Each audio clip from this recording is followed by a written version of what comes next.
That's it. I guess we're getting the Golden Girls plus Connor. Yeah. Good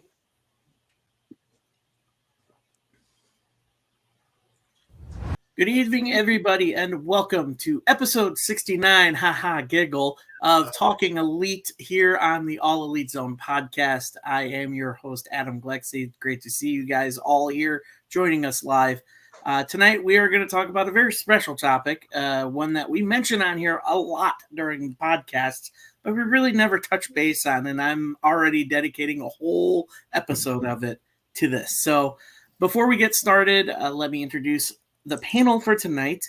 Introducing first, my buddy, my friend, the one who knows a lot of stuff from the Golden Age, and he was always my tag team partner in the WrestleMania Talking Elite episodes, Mr. Jason. Jason, how you doing tonight, sir? Did you miss me? I missed you a lot. It's great to have you back. Been a rough last few weeks, but here we are. Absolutely. Also joining us tonight, also back after having not seen him in a while, but glad he's back because he's got a lot of knowledge as well. He's our friend from the north in Canada, Mr. Amer. Amer, how you doing? I'm doing well, thanks. Yeah, glad to be back. Trying to get back in the swing of things after an absence. Yeah. Yeah, no, absolutely. And we're glad to have you back, because we're always looking forward to your input on everything. And finally joining us tonight is our producer, our friendly face around these parts. He's one of our favorite people. And again, I always say this, without him, this show would be nothing. Mr. Connor. Connor, how you doing, bud? I'm doing pretty good. Should be an interesting episode. I'm ready to dive on in. Yeah, no, this definitely is going to be an interesting episode. And again, this is something that we touch upon, and something especially I touch upon when it comes to this podcast about fans and the tribalism and all that stuff. And we'll get to all that tonight. But before we do, let us do what we always do on Thursdays real quick to start off the show, as yesterday was Wednesday. Yesterday was Dynamite. I want to get your guys' quick thoughts on the episode last night. So we'll go round table here. Let's go ahead and start with Connor. Connor, your thoughts on Dynamite last night? Oh, God. How to start with me? I'll drive for this. I don't want to ever lie to anyone. I never want to tell you something that's not true, but I'm always honest, but I don't want to lie or anything, but I'm being honest. That was the hot garbage. There were some good parts of it. I liked Edge and Brody King. I liked there were certain parts of the show I liked, but there was some stuff that just doesn't make sense. I'm a big Brian Cage fan. Adam probably knows that. But even I have to admit, it was just very awkward the way, because we haven't seen Swerve and the Mobile MC together. Then here they come, and I already knew they were going to turn because I haven't seen them together in a while. So I already knew they were going to turn on him. Everything just seemed predictable. I did like the Orange Cassidy and Trent. I thought that was a pretty decent match. But some of that stuff, I like Mariah May and Madison. It was a decent match. What else is on the card? Oh, Jericho and Big Bill. Golly. I like Jericho. He's one of my favorite wrestlers of all time, but we're in Calgary. Oh, wait. They were in, I don't know if anyone caught that last night, but they were in, where were they? They were in Alberta, Canada. And he said Calgary. Yeah, he knew he done messed up. Yeah. He did it deliberately. But sorry, go ahead. Sometimes you got to do something different. I think he's been able to come up with so many different characters, and they've always worked, but now they're not working, and it's just I feel like I'm watching a school recital over and over again, and I just want to die. And golly, I'd rather be doing something else besides watching the damn play. I remember the Nutcracker. I feel like I'm watching the Nutcracker, and I have to watch it over and over and over and over. I'll save some of the rest for it in the rest of the episode, because we are going to be talking about the tribalism and stuff, but that'll be later on. But I thought it was one of the weaker episodes, a big step down from the past 2 weeks. Yeah, that's my 2 cents on that. Yeah. Jason, how about you? Your take on last night's Dynamite? My favorite part was Mariah May and her little tag team partner.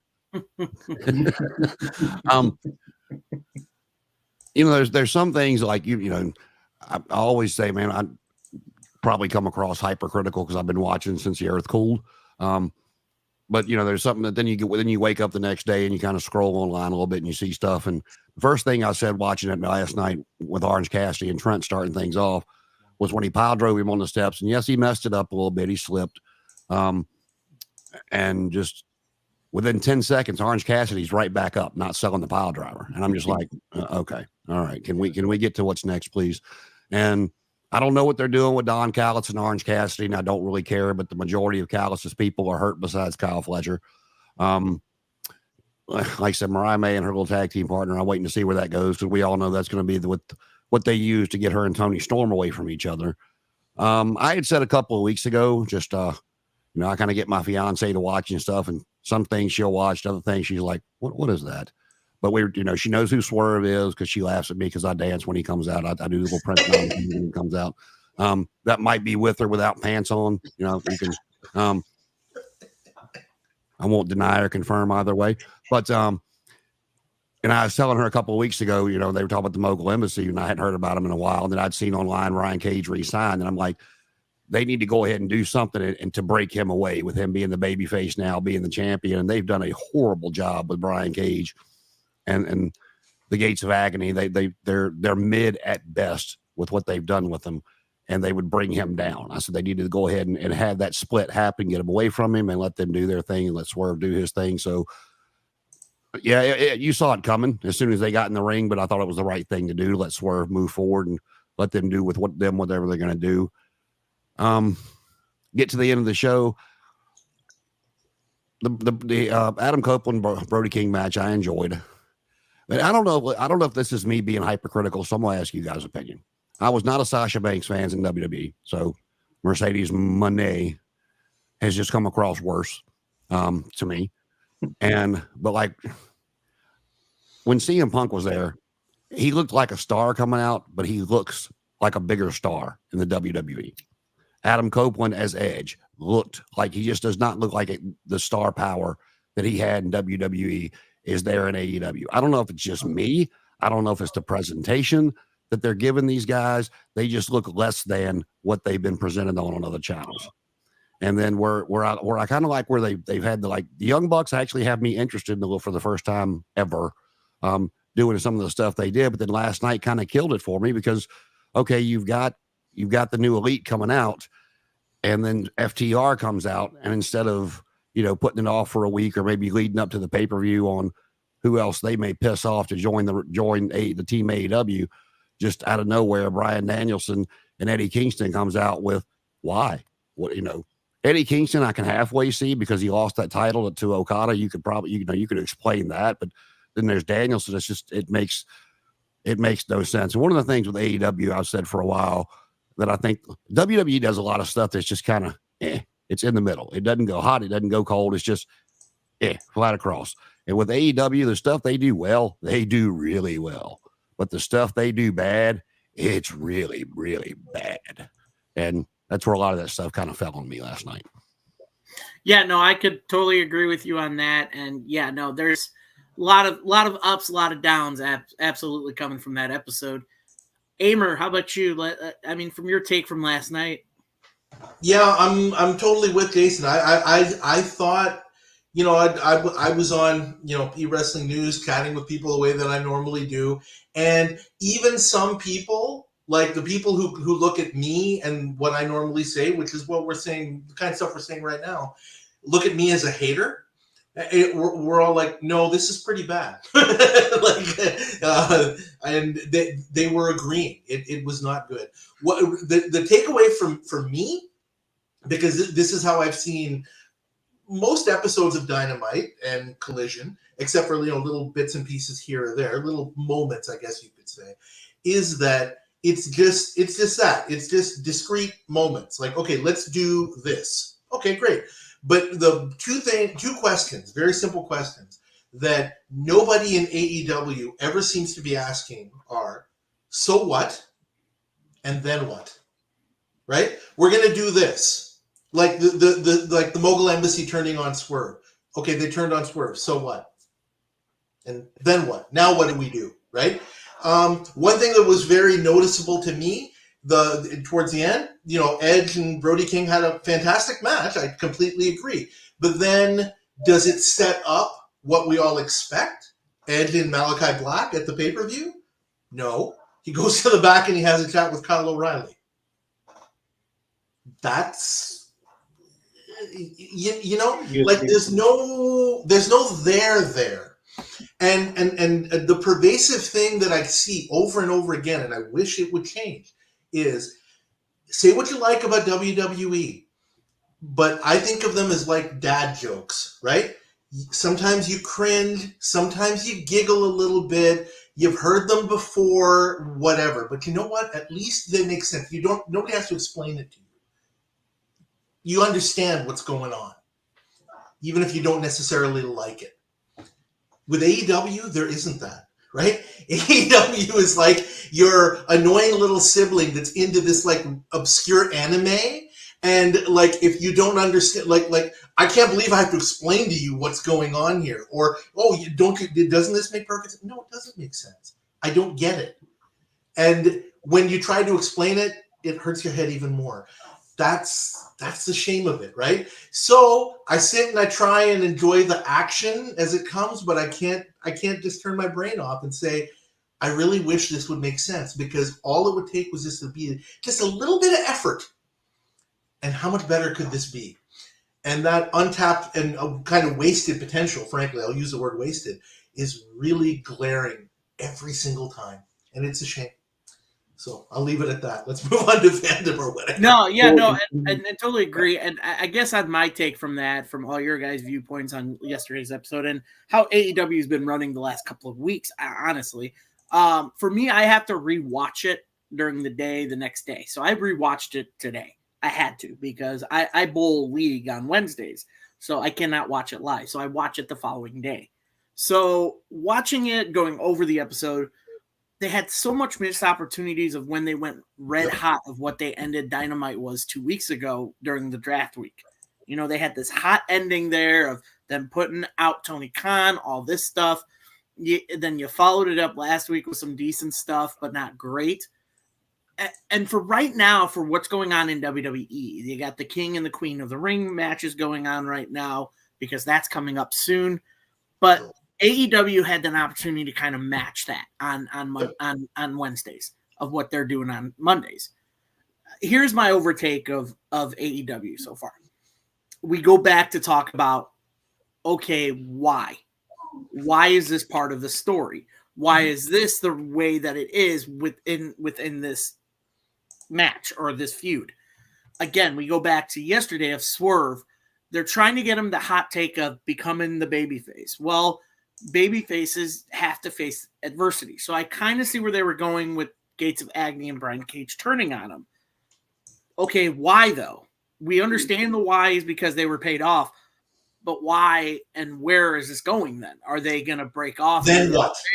And what? Are they going to break off their own thing? Yeah, they're going to do their own thing. And where was Prince Nana in all this? Exactly. I think the Prince, that's another thing. You got to add that story. I didn't get to dance last night. Yeah, you have to add that story to that as well with Prince Nana and his stance, And I think another thing they're faulting on, which I thought was good so far, but they're starting to falter on it, is the women's division. It's like I'm with Jason. I enjoy Mariah and what's her name? Minka. Yeah, I've drawn them like to. Yeah, yeah. I like that because they had that kind of duo in Stardom together. They were the tag team in Stardom, and they were red hot there. So I understand they want to get that on AEW.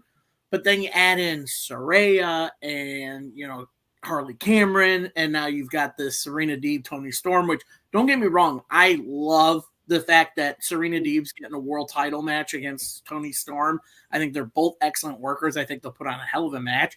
The story's just not there. Yeah. For me, it's just I'm not feeling the story. I'm not feeling that feud, and I'm a fan of both of them, but I just don't feel that feud. Trent and Orange is another thing I'm not understanding 100%.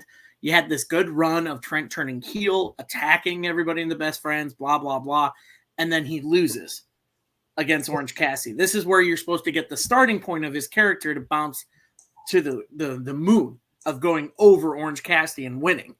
Instead, but a little tidbit of that, they had Orange win in a heelish way. So that's another intriguing, but I'm like, why though? Where are we going with this? They're integrating Don Callis. I'm like, I don't get Don Callis either in this. This makes no sense. And then, of course, the ending of, the main event was great. I enjoy Edge 100%. I love Brody King. I love House of Black. And then the main event segment of the New Elite facing Team AEW at Anarchy in the Arena at Double or Nothing. Good build. A lot of people, I think, expected Motor Machine Guns to show up as the other team, the other two men to show up to team with them. But again, that wouldn't have made sense to me. I'm like, these guys barely wrestle in the AEW. They're just brand new from TNA. That didn't make any sense. It makes sense for Kingston because of the Okada. And again, with Danielson, I don't know why he's in that other than we've got to get another big name in this main event, in this Anarchy in the Arena match. And it's got to be Bryan Danielson. And again, that's also Blackpool Combat Club. What's going on with them? If he's in this group with those guys, you're also taking away of what's going on. We understand Moxley is the IWGP heavyweight champion, whatever. Wheeler's hurt. Claudio's obviously doing solo matches now. So, there's no explanation to that group. So overall, yesterday was just kind of a big mess for me for that show. And with Double or Nothing coming up in like 3 weeks, it's like you better get on your high horse and get this all sorted out because your pay-per-views are always good. But most of your build to these pay-per-views sometimes are atrocious and they need to be better. So that's just my take on the whole episode yesterday. And that goes back what you said to what I was referring to earlier when I said what they do well, they do really well. What they do bad, they do really bad. Because, like I said, we got a few weeks left up until Double or Nothing. And Kingston, you can halfway shove in there because of the Okada, the Okada losing the title to him. But there's a couple of weeks left here to where Danielson could have been in the backstage segment, could have been on commentary. God knows we get wrestlers on commentary every week to where, some smart ass words were, going back and forth. What were you saying while you were on the headset about us? Something simple to give us a why he is there. And that's, kind of what next or, then what? That was Hulk Hogan's famous line when he, okay, I'm laying down for him. Then what? And if you couldn't answer him, that doesn't work for me, brother. And, that's what everybody always wants to say Hogan never would lay down for anybody. And that's everybody I've ever heard talk about it over the past 10 years said that was not the case. He didn't mind laying down for anybody, but you had to be able to answer, then what? What's next? And if you could not, then no, he was not laying down. Yeah. That's the same thing that I've heard. Absolutely. And it makes sense because that was his business, right? Like, I mean, you need to be able to tell me then what, because that's important for the Hulk Hogan brand. Right. And I'll tell you what aggravates me with, I don't know Tony Khan well enough to say aggravated, but with the fandom he claims to have and the historian he claims to be, if he stops and looks at history versus what he's doing, for as good as the Danielson Ospreay match was, we'll just use that as an example. For as good as it was, and there was a little bit of a story there on, okay, who's the best wrestler in the world, blah, blah, blah, blah. But it wasn't any kind of, it wasn't any kind of heat. It wasn't any kind of, I hate you, I'm going to get you for this and this, that, and the other. So, in 30 years, might you have a round table of historians talking about that match? Maybe. But in 30 years, which you'll be, pushing about 60 for it, you're still going to have people talking about Hogan Andre at WrestleMania 30. And again, simple example, Jason, I think we may have talked about this before. Phil Jackson, he was a pretty good basketball coach, right? Was he a better player than Michael Jordan or Kobe Bryant or Shaquille O'Neal? No. But do you think that those guys attribute a lot of their success to Phil Jackson? I'm willing to bet that they do, right? In fact, I'm pretty sure I've heard Michael Jordan say it. Kobe isn't around to say it anymore, but Shaquille O'Neal certainly is. And there's a reason for that, right? The coach can see things that you can't see. Well, yeah, I've heard Jordan over the years and Kobe, God rest his soul before he passed, both of them as big as stars as they were, both said Phil was not afraid to put them in their place. Correct. Yeah, that's right. And even leave that aside. Even just having a coach, an agent, a producer, a somebody watching what you're doing and saying, hey, do this. Instead of, it's not that I'm a better wrestler than you. I'm not telling you what to do when you go out to the ring. But here are some things that I see that you should consider. If you just let the wrestlers go out, and Danielson, and I'm just assuming, but let's say sake of argument, Danielson said, yeah, I'll be the fourth guy. Okay, go out and be the fourth guy. You can be part of Team Elite. But who's back there saying, wait a minute, how do we make this make sense? It appears that nobody is, at least nobody whose opinion is being, weighed into the equation. Yeah, that's you're correct to assume that as well, because again, there's that mindset of leadership and the whole idea of creating better product. And you compared it perfectly to Phil Jackson. I mean, obviously the man built teams, championship teams as a coach. Yep. That's something as a promoter and an owner should do. And it's also a thing that actually kind of contributes to our topic tonight. That contributes to the support and voice of your fans. And basically is saying, hey, I'm listening. I want to make this product 100 times better for you. I do not want you to be upset with it, but I want you to understand it. And I want to do it the best I can. Now, considering that, there is a lot of fan backlash, and not just from AEW people. WWE fans are starting to make some points now too. Monday, there was supposed to be 2 other matches for King and Queen of the Ring. Those matches got pushed to live events, but they were promoted to be on Raw. A lot of fans are upset. They're like, those are 2 matches I might have wanted to watch. And you push them for talking segments. Mm-hmm. So in that sense, I guess I go with you. I want to talk to you guys about that. When it comes to promoters and to making fans happy, how much percentage of that does the promoter have to do to 100%, satisfy the fans, or do what they think the fans would want? If that question makes sense, how do you, as a promoter? That's a tough call. Let's go back, shall we, to the golden age of wrestling. Hulk Hogan, USA. Yeah, we love Hulk Hogan. We love Hulk Hogan. He slammed Andre the Giant. Yay. Wait, we're sick of Hulk Hogan. Okay, we'll do this whole Andre thing and we'll have Randy Savage as our champion. Oh, yay, we love Macho Man. Yeah. Wait a minute, where's Hogan? All right, we'll break up the Mega Powers of WrestleMania 5 and you got Hogan back. Yay, Hogan. Yeah. Wait a minute, we're bored of Hogan. What else you got? All right, you like the Warrior, right? Yeah, we love the Warrior. Yeah, Warrior. And then, okay, what else you got? Well, wait a minute. Why don't you bring it up to modern times? Yeah, there's good examples of modern times. Cody, we want Roman. Exactly. Yeah, there you go. And you can't do it. And just to bring this to a close, I don't want to dominate this conversation at all. But again, I think back to the time I spent, the brief time, which I've tried to downplay, where I thought about WrestleMania 18 and how to kind of book it and things that you can do. But the one thing that I took away from that is that, you know what? No matter what you do, we as fans, we expect every show to be perfect, and the next week's show it better be better, or else we're going to, hold your feet to the fire.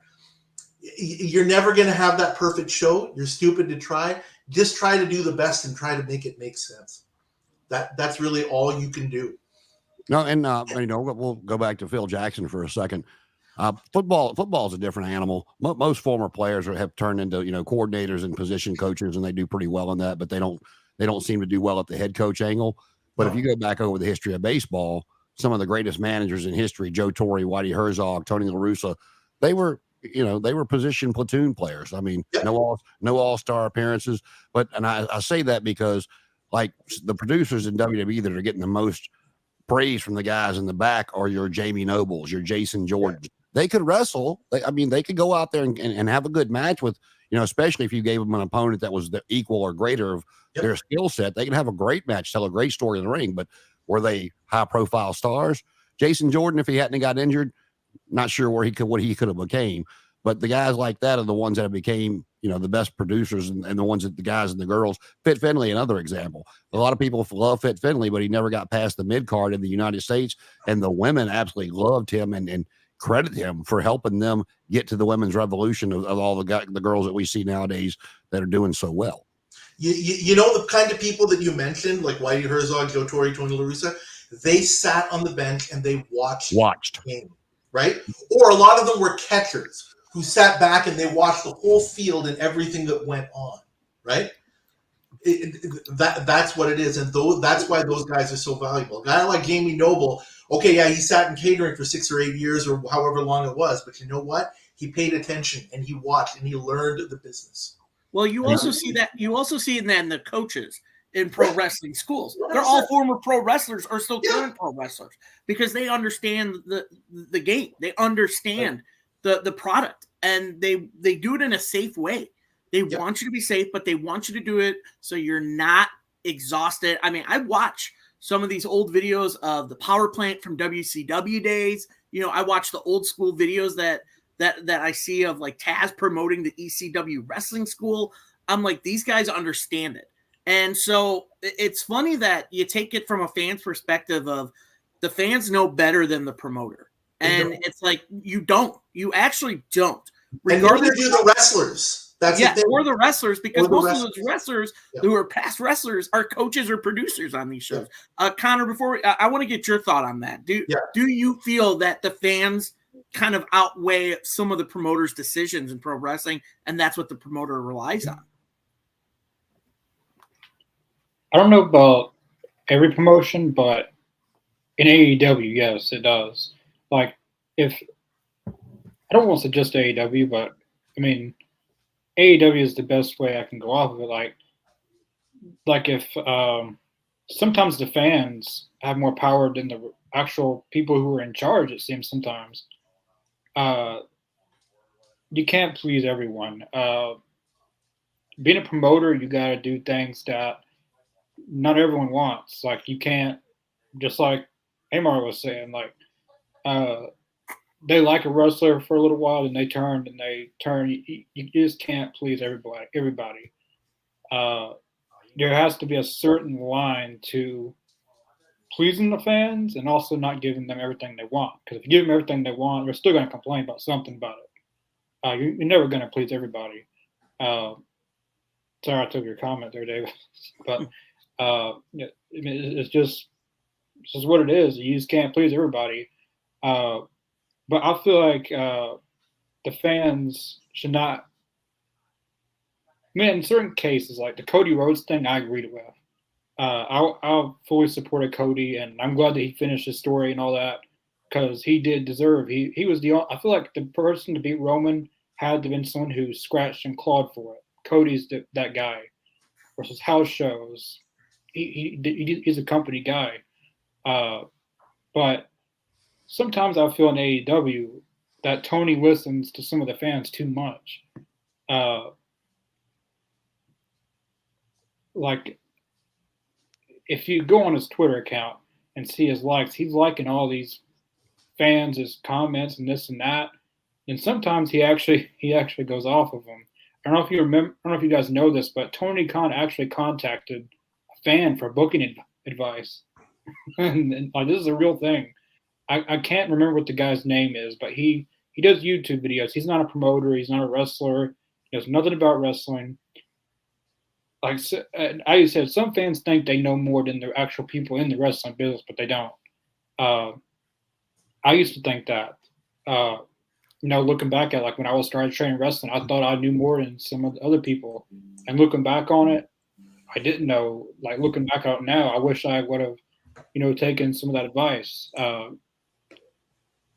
But you can't please everybody, and sometimes you can give the fans what they want, but you got to have a fine line. And what the fans want and not giving everything they want. Yeah, I think I'm 100% on agreeable with all you guys, especially Amer and Jason's take on it of the whole, the fans do have that in between of like this, now we don't like this, now we're moving past this, now we can dictate of what you're going to do with the product. And yeah, Connor, you're kind of right of if you're a promoter and a boss of the company, why are you contacting a fan who has never had an experience in the wrestling room in any capacity to help you with booking? That's what your team is for. That is what building a team of booking is for.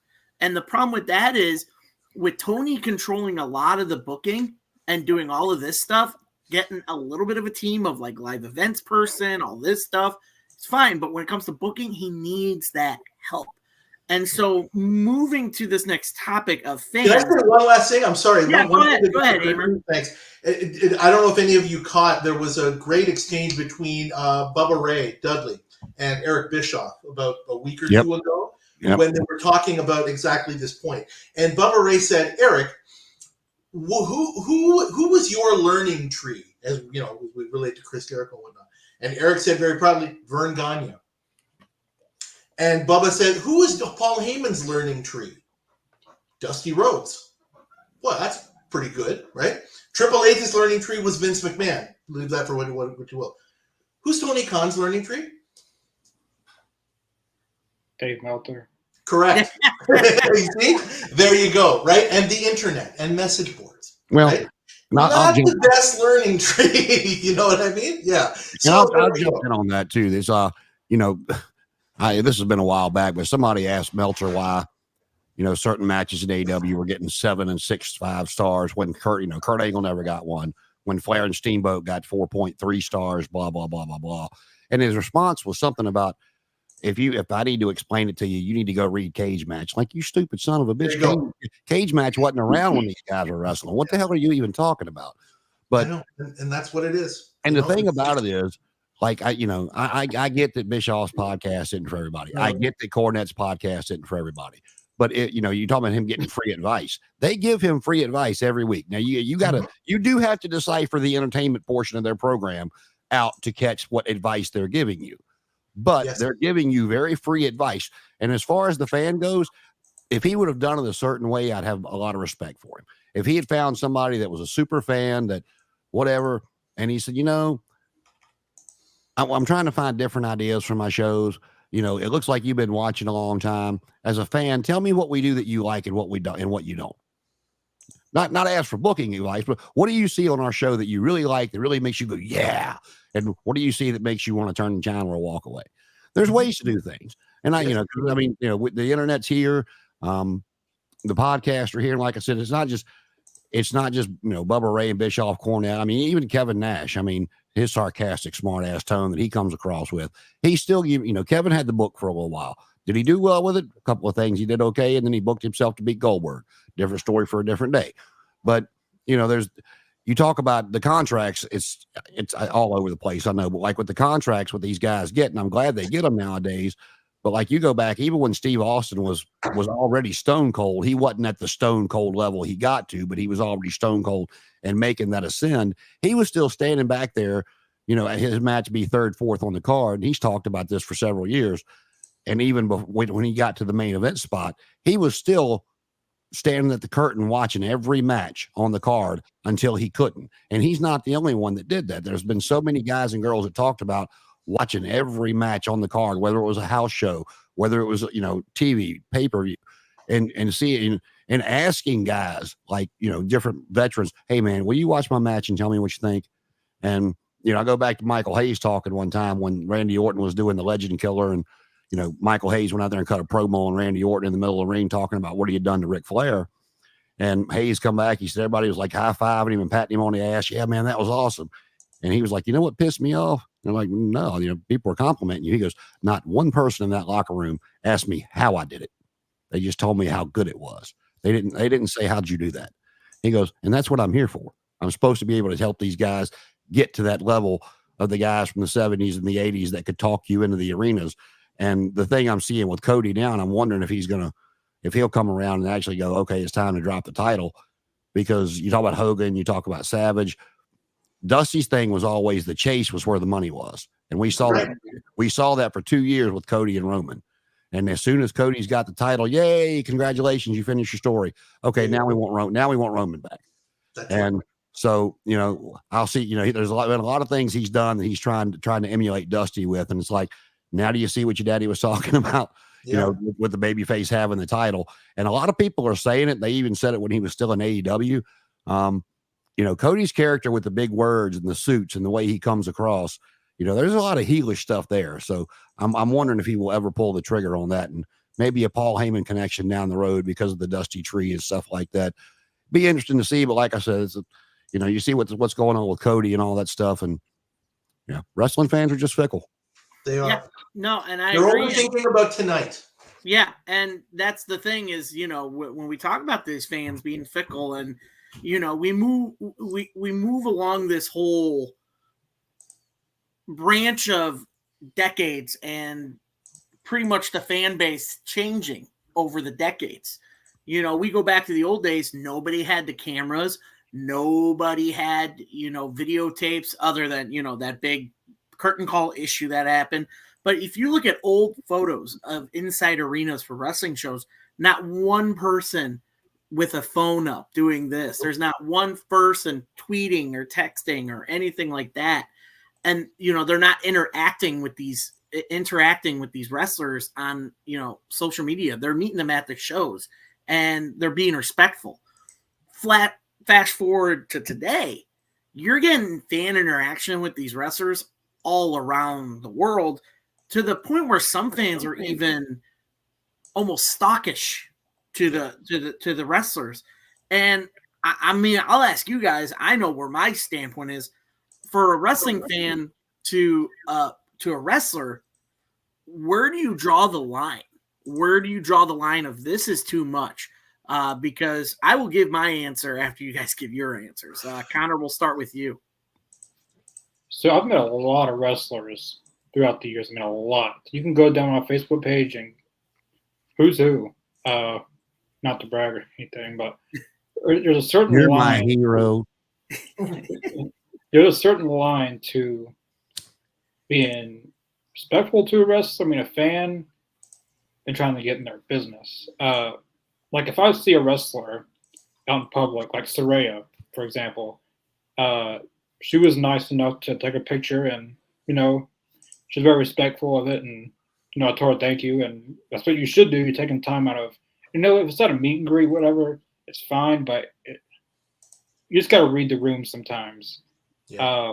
When it's a good time, when it's not a good time. Like I saw Athena, and she was, I guess, running late for a flight. It was when I went to Revolution. She was running late for a flight, and she was running down the I don't know what you'd call it, like the corridor, like an escalator, but different. Yeah, kind of like that. She was running down. This fan got in her way, and she almost tripped and fell, and this and that, and she was like, "I'm about to miss my flight. I can't stay for this." But some fans are just on the stalkerish side. I don't know if you guys remember this, but Sonya Deville, like a fan, tried to kill her or whatever. Yeah, they had to kill that whole angle because of that, because Mandy Rose was home with her, and that's when they were feuding. Yeah, like stuff like that. Like even the stuff that, if anyone doesn't know or does know, the Sky Blue stuff from yesterday. Oh. Like, golly, I just missed the days. There's no internet.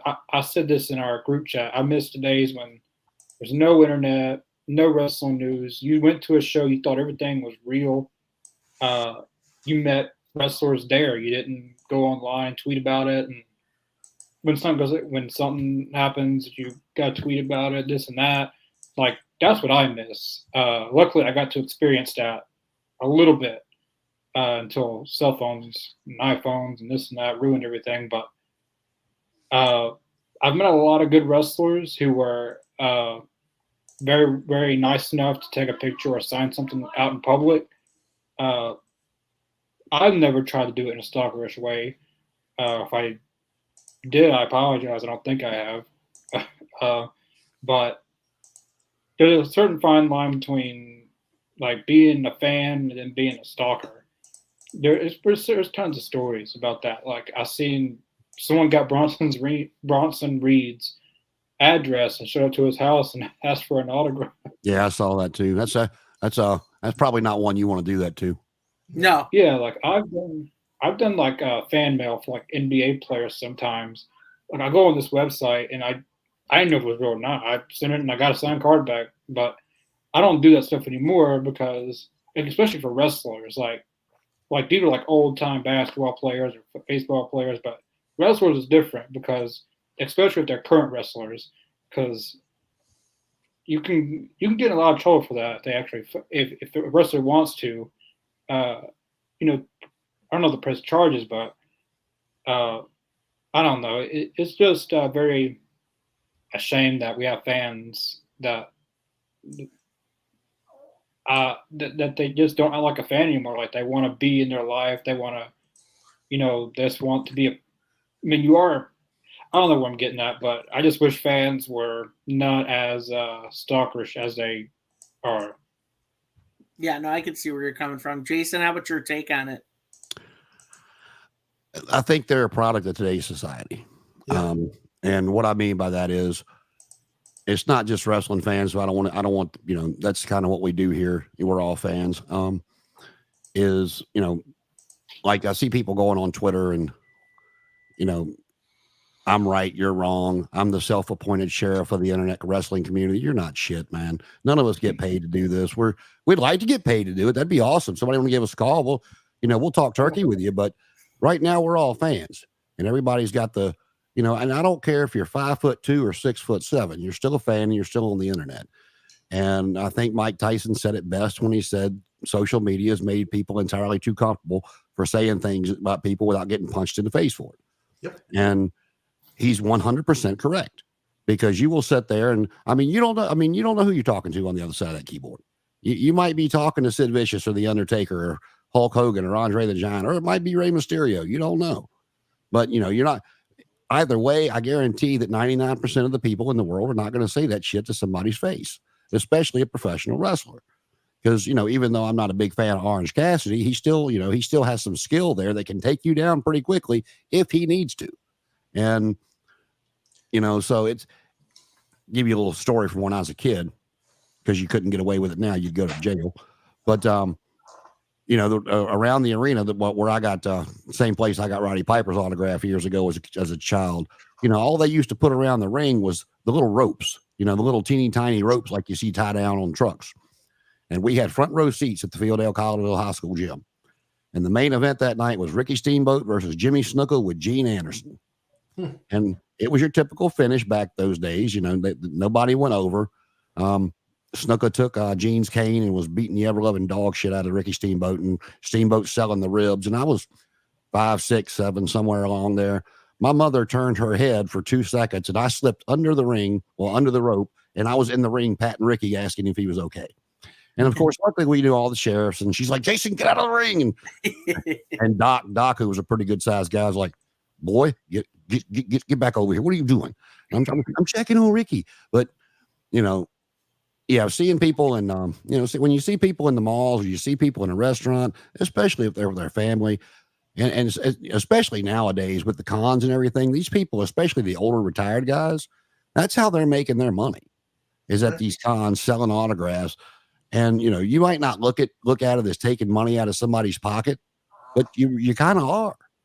If you want their autograph, and they weren't afforded the luxury back then of the contracts. They were still getting paid on how many asses were in the seats and where they were on the card and what they thought the promoter thought they drew to that house.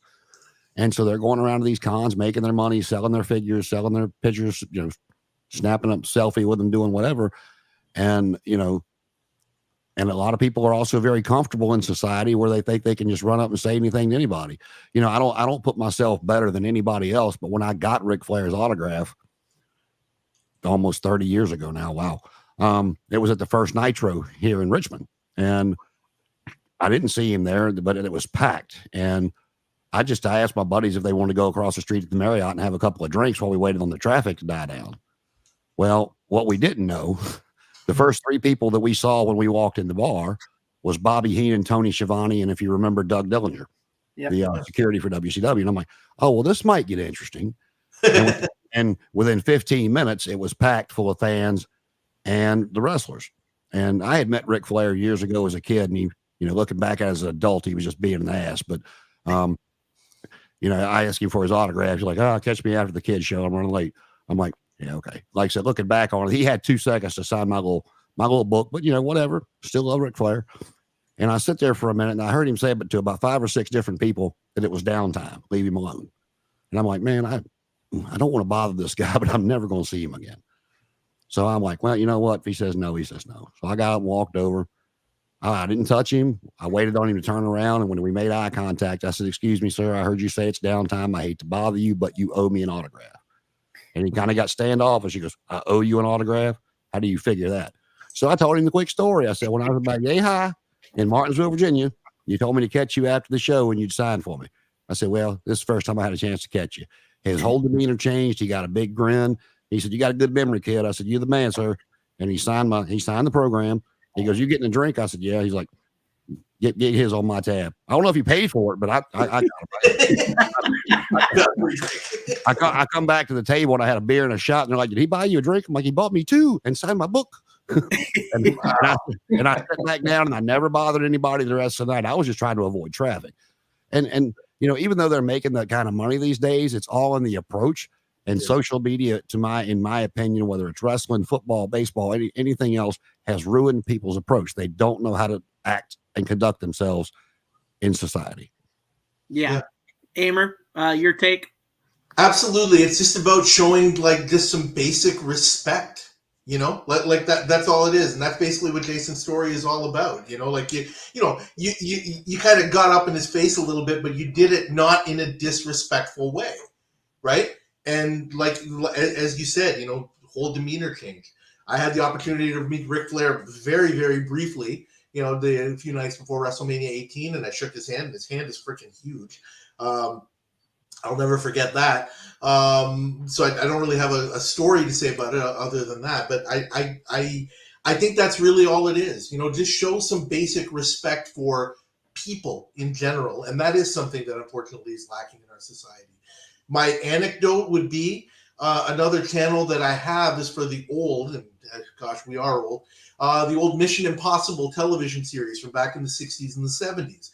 And I've done reviews for all the shows and all that, and even the revival they had in the late 80s and whatnot. And I did some digging, and a lot of the people from the old series, of course, are dead. One of the lead actors, Peter Lupus, who was the big guy on the show, the guy who did all the strong stuff, he's still alive. And I did some digging, and I actually, in doing it, I found a phone number for him. And I said, what the hell? Let me try it. So I did. And, I tried to just be respectful. It's like, hey, you know what? Can I talk to, I'm looking for Peter Lupus. I found this phone number. And he's like, well, this is Peter. And I was like, oh my God, Peter, do you have a few moments to speak to me? And, I can appreciate that some fans may have been, I don't know what his experience is, but how pushy some of them may have been, but he couldn't have been nicer. And I think all it was is I just showed him just a modicum of respect. And I think that's really what it is. I tried reaching out to some other people. They all have agents and things like that. One of the people who I'd love to find is Phil Morris, the guy who played the lawyer Jackie Childs on Seinfeld. He was in the revival series, but he's got an agent, and somebody pointed out that this is their business, right? He charges $400 or $500 for like a cameo or whatever, and you know what? I respect that. That's his brand. He's his brand. And these wrestlers that we're talking about, they are their brand. This is how they make money. And they're like professional athletes, right? They have a finite lifespan. At some point, they're not going to be able to earn that cash anymore. They may only have like an 8 or 9 or 10 year career or less, right? So just have respect for that. That I think is really the bottom line. I think that's what all of us are saying. Yeah, and I'll say one more thing on that too. My one of my sons, he helps put together a lot of those different cons and stuff. He's actually in San Antonio doing one this weekend. He doesn't book any of the wrestlers, but he helps book like the former Power Rangers and stuff, like voice actors and stuff of those natures. But there's always a bunch of always 3, 4, 5, 6 wrestlers there. And again, I'm not saying I'm better than anybody, but I have never asked him once to go up to one of those people that he's working with and get their autograph from me. Yeah, and he was, I forgot which one he was doing. He was like, I get a couple of tickets if you want to come. I'm like, well, when you're in Richmond and you get a couple of tickets, tell me and I'll go to that one. It was, Charlotte, somewhere like that. But, it goes back to the respect thing. What you were talking about, their appearance fee, and that's what he thought, like those Power Rangers, even, which, I remember him watching as a kid and having all the toys, but some of those Power Rangers are charging $3, $5, $7, $8, $10,000 for an appearance fee, plus, their merchandise and pictures and everything they sell. It's, they're, a lot of those Power Rangers aren't doing anything anymore. That's right. Yeah. And so this is how they're making their living on those kids that are grown up now that are making tech money and stuff like that. That, the big crush they had on the Pink Ranger or the badass Green Ranger or whatever they wanted to be when they were kids, kind of like when we grew up watching, the Road Warriors and Ric Flair and Dusty Rhodes. And, it's like people go back and talk about Flair versus Rhodes. And it's like, Rhodes connected to the common man, but, you always had that 50-50 split in the audience because Flair just come out there and in the custom suits with the women. It's like, who didn't want to be Ric Flair in the 80s? I mean, and so, yeah, it goes back just like we were talking about with respect. And those people are making that money and that's how they feed their families. You don't see anybody at our jobs coming up and asking us to do certain things. And, think about that when you encounter somebody, especially if you see them with could be a child, their child, it could be their grandchild. It could be a special needs child that they're doing something for. I mean, you don't know what that situation is. So just, they're everywhere. So figure out where you can go see them out without having to be that asshole in public.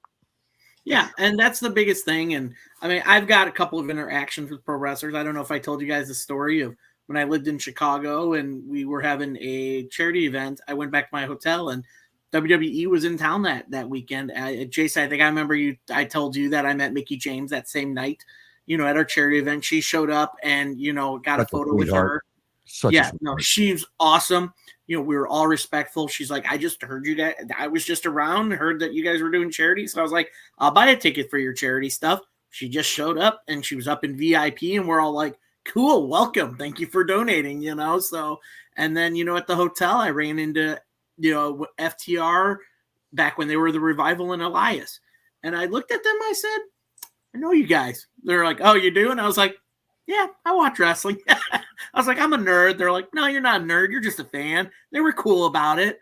I was like, no, that's cool. I go, you guys just getting in? They're like, yeah, our other hotel kind of screwed up. So we came to this one. I was like, well, cool. I said, well, hopefully you guys get a room here and you're not sleeping out on the street. Yeah, he goes, nah, we'll be all right. And I got a photo with them and they were really cool. So it's all about like, I want to say good interaction is and the respect, like we're talking about. It's as long as you have the good interaction and, you're respectful and even just talks like that. Like I've talked to famous people, not even about their stuff. Just I've talked to them about, just regular life. Like I worked in a lot of people don't know this. I worked in the haunted house industry for like 10 years. And I would go to the horror conventions. That's horror, not the other one that I. No, those are the ones that I did. Those are the ones that I have to pay extra for. No, I'm talking about the horror, scary movies. And I met a lot of these actors, and they're really cool. They're really laid back. And at one point, I worked for a production company, and we would have parties on our party bus. We'd have the bus outside the convention center, and there was a full bar in the back. Late at night when the convention was done and all the events, all the celebrities and people that were attending would come and hang out with us. And I talked to a lot of awesome celebrities. I talked to Raimi, Sam Raimi's brother. I have met, Nev Campbell. I have met Robert Englund. I've met Kane Hodder, Michael Roker. I met all these people, and they're just cool to talk with. And you don't kind of get starstruck. You're just like, they're normal people. You talk to them like normal people. You could be a fan of them, but you could also keep it in a normalcy where you could be like, hey, what do you think about this? Like, it's not wrestling. Like, hey, what do you think about this movie? Like, do you think it'll be a good movie? Like, and they can give you their opinion. So I think, again, it comes back to the whole respecting the the wrestler and their kind of stuff like that, and not kind of go to the extent of finding out where they live, what they eat every day, this and that, you know. But also, it also comes back to how you talk to them. And I guess that's the next thing we talk about because, you know, as Connor had already brought up, fan comments in the crowds and how the extent of them go. Because we have seen a lot of issues with that. We've seen a lot of situations in that fact with the fans, with when it comes to signs that they're holding get confiscated or they're escorted out for comments, i.e. Sky Blue had some comments thrown at her, very sexual comments, by the way, which is never right to say. No. But, I mean, on that, I mean, I want to understand from your viewpoints of you guys, when it comes to the fans and they've already bought the tickets, when they buy the tickets, is it right in the fans' eyes that they get to say what they want? Or is it right by the company if they feel it's to an extreme point, they have the right to remove them? Can I start this one? Yeah, go ahead. I want to. It's going to circle back around for me, and that's why I wanted to start so I can get you guys' opinion on it of what we kind of been talking about with the internet. People get on the internet and think they can say anything to anybody at any time with no repercussions, and they take that they have no real world skills, and for people that will sit there and they'll defend people. Well, they shouldn't have said that. To turn around and make a comment or to go to I mean, you go back in the Attitude Era and you had DX, you had the Nation during commercials getting girls to flash their boobs. I mean, that's just what was going on, and nobody was grabbing at them. Nobody was they might scream, "Woo, go girl," something, whatever, but it wasn't this. Everybody says that we were the rude ones. No, we were rather respectful, and we still are until you piss us off, and then you're going to see another side that you probably don't want to. Just because we're getting older don't mean we don't know how to do the things we used to do. And that's it, like I say, it goes back to entitlement, because social media and the internet has become so much indoctrinated in everyday society that people do not know how to interact with each other anymore. I mean, now if you got your buddies that you hang out with all the time and you drink with on the weekends, or you go to matches, cons, wherever you might go with, your decorum with each other, doesn't matter. You're used to that kind of stuff, but you can't say that kind of stuff to a complete stranger that you used to be able to get away with. And I look at it too, I told y'all that I'm DJing for a while, that I met a lot of these guys. I met a lot of them when I was younger, and then when I got into the DJ business and they were still able to go out before that got a squash put on it. I met a lot of them. And one weekend in particular, Jeff Jarrett, Dennis Knight, and this little security guy had came into the bars on a Thursday. They got there after the show. I don't know where they were, but for some odd reason, they were not wrestling anywhere Friday, and they were in Richmond on Saturday. Jeff Jarrett come up and asked me, did I know anywhere in town they could keep drinking after 2:00? And I'm like, well, there's an after hours bar. He was like, can I get in? I'm like, you got to be a member. I'm like, can you get us in? I'm like, oh, shit. Okay. I saw where this was going. And so I said, yeah. I said, give me about 15 minutes and I'll meet y'all out. Y'all can follow me. And, Thursday night, it wasn't real busy. I sat there and talked to him, talked to Dennis Knight for a little bit. That guy's name was Jim. And then Friday, they were, like I said, they were still the only three in town. They showed back up, took them back to the after hours bar. And I talked to Jeff Jarrett more than I did anybody that weekend. Probably would not remember who the hell I am to this day, but that's fine. And I just talked to him like a buddy, like somebody I'd met. We sit there. I never asked for his autograph. Then Saturday rolled around when the matches were in town, and then it's when Shawn Michaels, Kurgan, Triple H. I mean, it was a ton of them that we got at the bar, and then later that night at the after hours bar. I did ask for one autograph, and he was actually getting a lap dance when I asked for it, because I did that to be a smart ass, and that was Shawn Michaels. And I actually have his autograph sitting down here by one of my Shawn Michaels figures. But as far as the rest of them went, I mean, the only thing I might have done different today versus then was if I'd had a camera phone, I'm sure I would have taken some pictures with some of them if they'd asked me, especially being as I got them in a damn after hours bar 3 nights in a row. But other than that, I can't see anything that I would have done differently, today versus then, besides getting a few pictures, because it's right there in your hand. X-Pac, I saw that comment. X-Pac was there that night too. It was like 12, 13 of them that were at the after hours bar in the strip clubs. But, like I said, it just goes back for me on what people think they can get away with. They get very comfortable on their keyboard. And then again, I go back to Mike Tyson. Social media has made you very comfortable without getting punched in the face for saying things to people. And that's just where I'm at with it. Yeah, no, Connor, how about your take on, on all that? Yeah, talk about fans. You said if a fan buys a ticket, they're allowed to say anything, whatever. I think to a certain extent they are, but to a certain extent, like if you're a heel and you're really, really, really good heel, and take Chris, he's on our podcast. He hates MJF. He takes it to the line that he probably leave this man stranded. Like he literally hates this person. He hates MJF with all of his life. Like, just go back and watch some of the stuff. But it's a difference between a character and real life. Yep. If you're a wrestler and you can't take the heat, then wrestling might not be for you. But there's a certain line to it. I don't really know what the fan was saying, the sky blue, whatever. But whatever it was, it made her uncomfortable. And when she ran to the back, like she didn't do her normal thing or whatever she was doing. There was a lot of wild fans there last night. I don't know if anyone caught this with, the Attitude Era, the woman with Flash. Well, a guy was trying to get his wife to Flash last night. I don't know if you guys caught that. There was a lot of wild fans there last night. Certain stuff like that you could get away with in the Attitude Era, stuff like that. But I agree with. I just wish miss when we didn't have internet.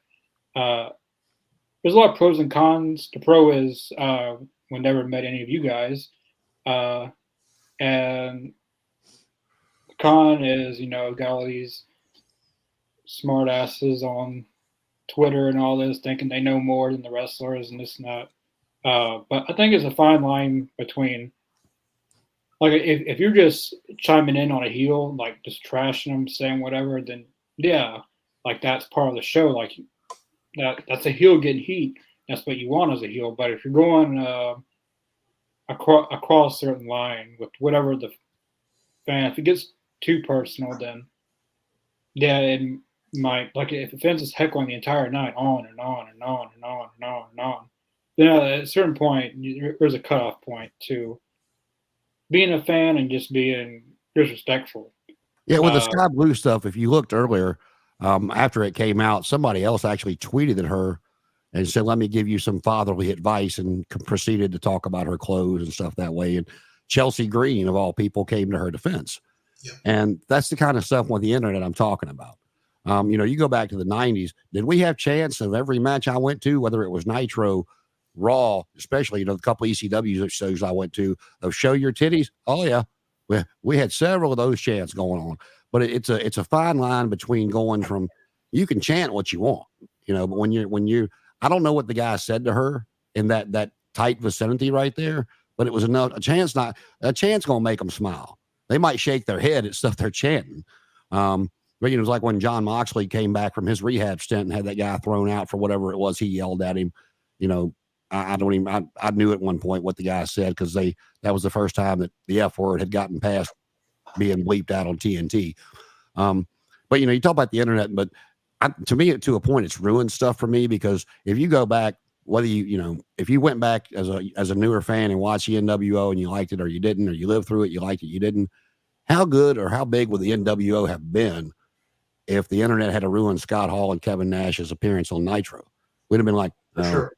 So sorry to interrupt. That's just like I said. I mean, it's a with the fans and stuff. Like I said, the chants are one thing. I mean, I sat through thousands of show your titty chants when somebody, and sometimes they would. I mean, Jacqueline took her top off. The Cat took her top off. Sable took her top off several times, and there was some more that did it, and there was some accidental wardrobe malfunctions that you found out through the years that were planned. Everybody thought it was an accident, but they've come out and said that no, that was Vince's call. Hey, do you mind doing this? No, not at all. which they might have minded doing it, but they wanted that spotlight, so they did it. And like I said, the chance versus, you know, being right there ringside, and, you know, you want to tell somebody, hey, you suck or whatever, but to make her uncomfortable. And I mean, she's, you know, yes, she's younger, but she's been around in the industry long enough to understand and be able to deal with a lot of that stuff. So I'm pretty sure whatever the guy said last night was out of line, and he needed to go for it, in my opinion. As a long-time wrestling fan, sometimes you're able to point out what's, like, as a fan, like someone like Chris, for example, he's not going to do anything. He's too afraid to get in the ring. But he has a certain line. He doesn't say anything that's too personal. Like, normally you can see the fine line with someone just, like, they literally hate the person. I wouldn't say hate, but you can just tell from the actual fan, like a normal fan, to just a heckling fan. Yeah, you can. I'm sorry. Go ahead. No, I was going to say, I kind of agree with both of you. It's the whole extent of the interaction ringside. You know, there is that fine line of a fan, you know, getting involved in the show, doing certain chants like, you know, you suck, or you're asshole. You know, it's all that stuff. Yeah. But when you get to the point where you're making the performer uncomfortable, i.e., you know, what they did to Sky Blue, and even some of them, I'm sure I remember that fan with John Moxley. I believe he said, "Get that trash out of the ring." Yeah, I remember the moment. I don't remember he what said. Something like "trash" to John. He called John Moxley trash, and it was so quiet that you could hear that. That's what turned John Moxley like that.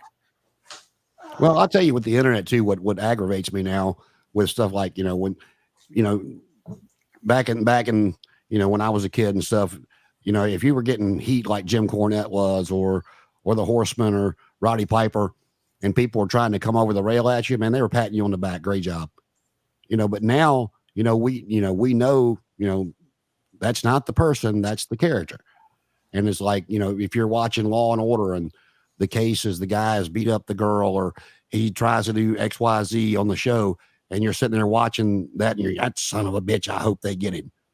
Okay, well, when the show goes off and he's back on the street, that's, you know, Joe Blow actor. That's not, you know, the serial rapist killer that we just saw in Law and Order. And it's like the internet's out there, and we know that these people are people, and there's a character. And for people to still, you know, still not be able to decipher between that, it's like, do you need help? I mean, would you like one of my nerve pills? I've got a couple to spare. I'll give you. I don't mind. Yeah, but I agree with Connor. That crowd was crazy last night. Those damn Canadians, huh, Amer? Are you talking about it? Yeah. Well, that girl where the husband did that, and she moved her shirt to the side, but had like the little spaghetti strap bra on. Yeah. I saw that at the beginning. Yeah. Yeah, I don't know what to say about Edmonton. I haven't been out to that part of the country, but you know, like, you know, I'm looking back in the threads that, you know, I posted some stuff on, and unfortunately there were some people who were like, you know, well, you know, with the pictures that this basically it. I'll read it. Okay. If you post 200 photo shoots with your ass sticking out, don't be surprised if people say sexual things to you, especially in the crowd at a show. If it was on the street, I'd understand. This is a show with characters. That's what somebody actually posted. And, you know, I mean, at first glance, you know, you might say, okay, maybe he's kind of got a point there. But, you know, the point, my response was basically, well, look, if somebody points a loaded gun at Don Callis, is that okay? It's a show with characters, right? You know, if somebody were to use racial and homophobic slurs at Anthony Bowens, is that okay? It's a show with characters, right? If some idiot took Jericho's comments seriously, I'm sure that he was joking and knew exactly what he was doing when he called Edmonton Calgary, because people from Edmonton are really, really sensitive about that. The silver Superdome. Sorry. Yeah. It's just a thing. It's a Calgary-Edmonton rivalry thing. I know that, right? But if some Edmontonian took that seriously and said, you know what? I'm going to find out where Chris Jericho is and hurt his family. Is that okay?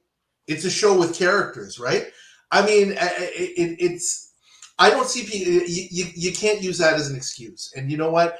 If wrestling is not responsible for fixing all the ills of society, but man, it's so tough when people can't separate. Like, look, this is a person, and there's a character there. You mentioned MJF. I'm sure if anybody wants to say whatever they want about MJF, go for it. But if you start talking about his religion, you've crossed the line, I think, right? Everybody can agree that there's a line somewhere. We may disagree on where the line is about a lot of different things, but there is a line. I think we I can just all want to say agree that I on love the fact that he stays in character when he's at those cons. That just warms my heart. Yeah. It I agree with you, and he can take it. And you know what? If you can take it, that's fine. But even if somebody can take it, that doesn't give you the right necessarily to dish it out. And, Oh, no. and again, and Jason, I think you'll totally agree with this. If you cross a line, you better be ready for the consequences. Absolutely. And I hate to take it a step further, but and I'm not trying to be funny here, but I mean, 80 to 85%, even maybe 90 nowadays, especially with how easy accessible it is, have or still do watch porn at some point in their lives. If you go out to the mall and you happen to run into your favorite porn star, do you expect her to drop trowel and go at it the way she was with the pizza delivery guy in the film you just watched? I mean, I probably, you might, because that's where some of the mental capacity is these days. But some people do. The average person with common sense would not. And no, you wouldn't. But unfortunately, and you know what? I think this is more the case in wrestling than in a lot of genres of entertainment. There's this whole thing now, and I don't want to get too much off topic, but you see a lot of stuff on social media about people who say, "I don't care about story anymore. I just want to see action." Right? The ratings say differently. Yeah, I agree that the ratings say differently. But my response to that now, because I thought about it and I said, "Wait a minute, that's ridiculous. You're a human being. We tell each other stories. When we see something that doesn't make sense, we make up a story. If you see a homeless person on the street, you don't know anything about them, but you make up a story in your mind. Oh, they're probably addicted to drugs or who knows what, right? You make up that story. So anybody who says, I don't care about story, I challenge them now and I say, okay, that's fine. But basically just admit you're watching porn in the form of wrestling. You don't care about the story. You just want to see two or more people being physical with each other, and you don't care why it's happening. You just want to see it. Admit it. It's okay. Well, I'm not judging you. And I'll that. And to your point, Jason, I think that's what it is. People have these expectations. Oh, you know what? If you're going to put yourself out there in front of me, well, you owe me something because I'm entitled to it. You did it once. Why aren't you doing it again? Well, it's, too, we go back to the internet, without the internet, then these people are not going to be able to find out where these guys and girls live first. And for sure. But that's a different issue. But, it's like we've talked about with AEW before, every TV show wrestling wise for as many years as you can go back and watch have had your fluffer matches, your squash matches, whatever the case may be. And that's okay. The thing with we've talked about it before with some of the matches on Dynamite, now Collision, the pay-per-view is a different story. I know they try to go above and beyond on the pay-per-view for that spotlight, but it's like when you got two guys like just for the Ring of Honor tag team titles when Dante Martin got hurt, it's like, why did he feel the need to give him a Canadian Destroyer on the top of the ladder just because it was the ladder match? I mean, but they'll go out there and they'll try to half kill somebody that they have not interacted with and maybe ever on TV. And it's like, why are they so mad at each other? Well, what happened? And that's where, we're like, everybody knew, the internet was starting to come into a thing when Matt Hardy and Edge were going at it, they brought Matt Hardy back and, that you knew that there was real life heat there. Respect to those guys for being professional enough to work together through that. But when Matt Hardy was coming through the crowd and just, this wasn't wrestling, it looked like they were actually legit going at it. But people knew and they were invested in that. And that's probably the most Matt Hardy's ever been over as a singles competitor in his life. And probably the most he ever will be. And it wasn't Edge that did it. It wasn't Lita that did it. It was the story. And that's what had people invested. Yeah. And I'm 100% behind you guys on that of the whole story and the people, the fans, especially not getting behind the story and complaining about it, not realizing that there's more to it, as in layers. It's kind of like, what Jason and Amer were both saying with stories, and it kind of compares to what you're watching on television in general. You know, are you watching, you know, the soap operas because you just want to see the people and not care where the stories are going between two people in the show? Are you watching those like Chicago Fire and Chicago PD shows just, oh, because I just want to see more action in that? Or For do you all the not soap opera interested- fans out there, for all the soap opera fans, Days of Our Lives have been shit since the actual Stefano DiMera actor died. That's true. That is true. I stopped watching in 2000, 2001. Yeah, Because I when used to Joseph, watch it when, as a kid growing up. I was like, well, at like 95, I'm like, oh, what is this show? You know, yeah, but now I don't watch my mom didn't go back to work until I went to school. And then during the summer, she was like, go watch my soap. Tell me what happened first couple of times. I'm like, oh God, I don't want to watch that. Then after that, I'm like, I got to go inside. I got to go see what happens today. But you know, when the guy that played Stefano died, I'm like, okay, this show's done now. that show's done. No, but yeah, no. So we're at the hour and 15 of our show. And so I kind of want to move into one of the big topics we talk about on this show, and it's something that we always mention, especially me, the word tribalism. And to me, it's more alive than ever today than it was during the Monday Night Wars. It really is. It is worse today now with social media because of what's going on. And now you've got another product with AEW being around for 5 years. So now you had WWE for a long time. You had nothing to compete it with. You know, everybody was WWE, because there's nothing. I mean, you could say TNA, but even then, TNA only had its certain fan base, you know. So, but with tribalism today, again, it's all social media push now today with tribalism. Back during the Monday Night Wars, it was just more so this fan base, but we weren't really like fighting each other in a bad way. We just were here, you guys were there, blah, blah, blah. And, you know, even ECW, the early ECW days, you had that raging fan base in Philadelphia. They're like, oh, screw both those companies. This is our product. Like, you had that, but it is not as extreme as it is today with social media. So for that, go ahead and finish. I want to start this one. Go ahead. No, go ahead. Yeah, no. So, I mean, basically, let's talk about it. I mean, how more extreme is tribalism today than it's ever been, even during the Monday Night Wars and the pillaging of ECW? Yeah, I'll start again. This is ECW is a really good analog to AEW here to start this conversation about tribalism. I've actually had this conversation with a couple of people. And with ECW, I wasn't a huge fan of it. I enjoyed it, but it had its really, really, really powerful, you know, and devoted fan base. But if you were a WWF fan and you said, oh, ECW, I don't watch that stuff, I don't like that stuff, what would a typical ECW fan respond to that? That's fine. It's not for you. It's our thing. Right? And they wore that as a badge of honor and pride. It's not for you, right? It's for us. We get it. You just don't get it. And Paul Heyman and the wrestlers and the performers fed into that, right? That was their attitude too. We are an alternative for our fan base. With AEW, and social media has definitely contributed to this. There's no doubt about it. But I remember I noticed this, and I'm not kidding. It's very easy to say now in retrospect after all things that have happened. But I remember 3 years ago, right when I think AEW was right at the pinnacle of its popularity in terms of, you know, buy rates and ratings and all of those metrics, right? And I remember I looked online at message board or YouTube or something, and the way people were talking about it, I was just so struck that, you know what?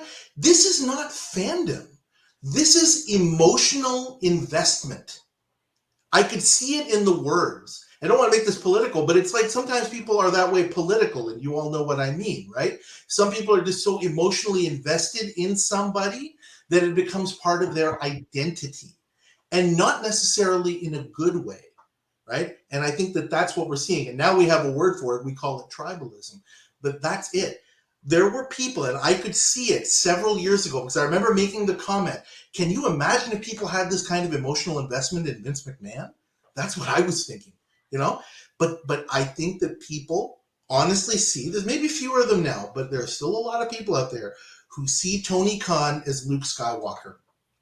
And he has been sent by the wrestling gods with the Force to battle, Darth McMahon and Darth Levesque, and it had, and now with social media and the internet, it's so easy to be subsumed within the wrestling bubble that's all you have all around you. It is the extent of your universe. That's where tribalism comes from. And unfortunately, Tony Khan feeds into it, because now when you say, oh, Tony, you're not doing the right thing, AEW could do better. No, AEW is great. AEW is perfect. AEW is where the best wrestle, we're special. And that's the attitude. You say where the big boys play? What? Where the big boys play? What? Yeah, where the big boys play, where the best wrestle, whatever it is. But that's the, it's not like the ECW attitude where it's like, well, it's not for you. Now, AEW tribalist fans say, you know what? Nuh-uh, you're a hater. You're this. It has to be the best, or else it reflects on them. That means that I'm not great. I'm not perfect. I'm not special. And I know we don't have that attitude here amongst us, but it's out there. And that's what tribalism is. And every accusation of it, WWE tribalism, it's a confession. It really is. I ask people over and over again, show me examples of WWE tribalism. And they can't. One guy pointed out a sign from a couple of weeks ago of somebody had at a WWE show, AEW, I don't even remember exactly what it said, but it was something somewhat negative. I'm like, that's the best you got? Really? That triggers you? Seriously? I don't get it, and I'm glad I don't. And that's my rant. I'll leave it at that. Well, I'm gonna kind of piggyback off that. And I'm the conspiracy theorist here. So I agree with you wholeheartedly that, I forgot who said it, but they were 100% right. They said if Tony Khan had been more like Paul Heyman and said, hey, we're they're over there doing their thing. We're going to do our thing. Eric Bischoff said it. If you want to watch them, that's great. If you can turn some fans on to us, even better, but we don't care what they're doing. We're going to do us. 100%. And yep. we could have been past it, but I don't know if him and Dave Meltzer have gotten into a little lovers quarrel or whatever the case may be, but Meltzer has been more critical of the product here lately. But you talk about you can't show signs of WWE tribalism, and I think that's because the majority of their fans are simply casual fans. Yeah. The one thing I think they do extremely well, and WCW actually did a very good job of this as well, was let's just talk about WCW for a minute. When Jushin Thunder Liger would come in every 3, 4, 5, 6 months, and WCW fans knew who he was, but every time he came back over, 2 to 3 weeks before Liger was to come wrestle Pillman or whoever he was wrestling at that time, they would start the vignettes and showing highlights of Jushin Thunder Liger to get any fan that didn't know who he was familiar with this Japanese legend that was going to come in. Well, he was just a Japanese superstar then, but this huge Japanese superstar that's going to come in. He's not going to be able to come out there and cut a promo and get you emotionally behind him, but the vignettes got you excited to see him in the ring. Correct. And WWE back in the day, WWF, take Dustin, for example. How many vignettes did we see of Goldust before he finally appeared on TV? Tons. Exactly. And it wasn't just him. It was, Dusty, when they were bringing Dusty in, all the garbage man, all the vignettes they did, even though most people knew who Dusty Rhodes were, they were getting you ready for the character they were going to present Dusty Rhodes as. And then Tony brings these people in, and, a lot of people are like, a casual fan will be watching me like, who is that? And even Okada, for the hardcore wrestling fans know who Okada is, but there's a lot of people that don't. And you just bring him in with him only having 3 or 4 matches under an AEW umbrella within 4.5 years, you're not going to get people familiar with him. Now, I will say one of the things that Cornette pointed out that I was like, oh God, he's right. He calls Okada in the Elite Cody, because he said the Elite replaced Cody with a blonde Japanese guy that looks just like him. But which I got a kick out of. I'm like, oh, good Lord, you were just trying to get people down your throat.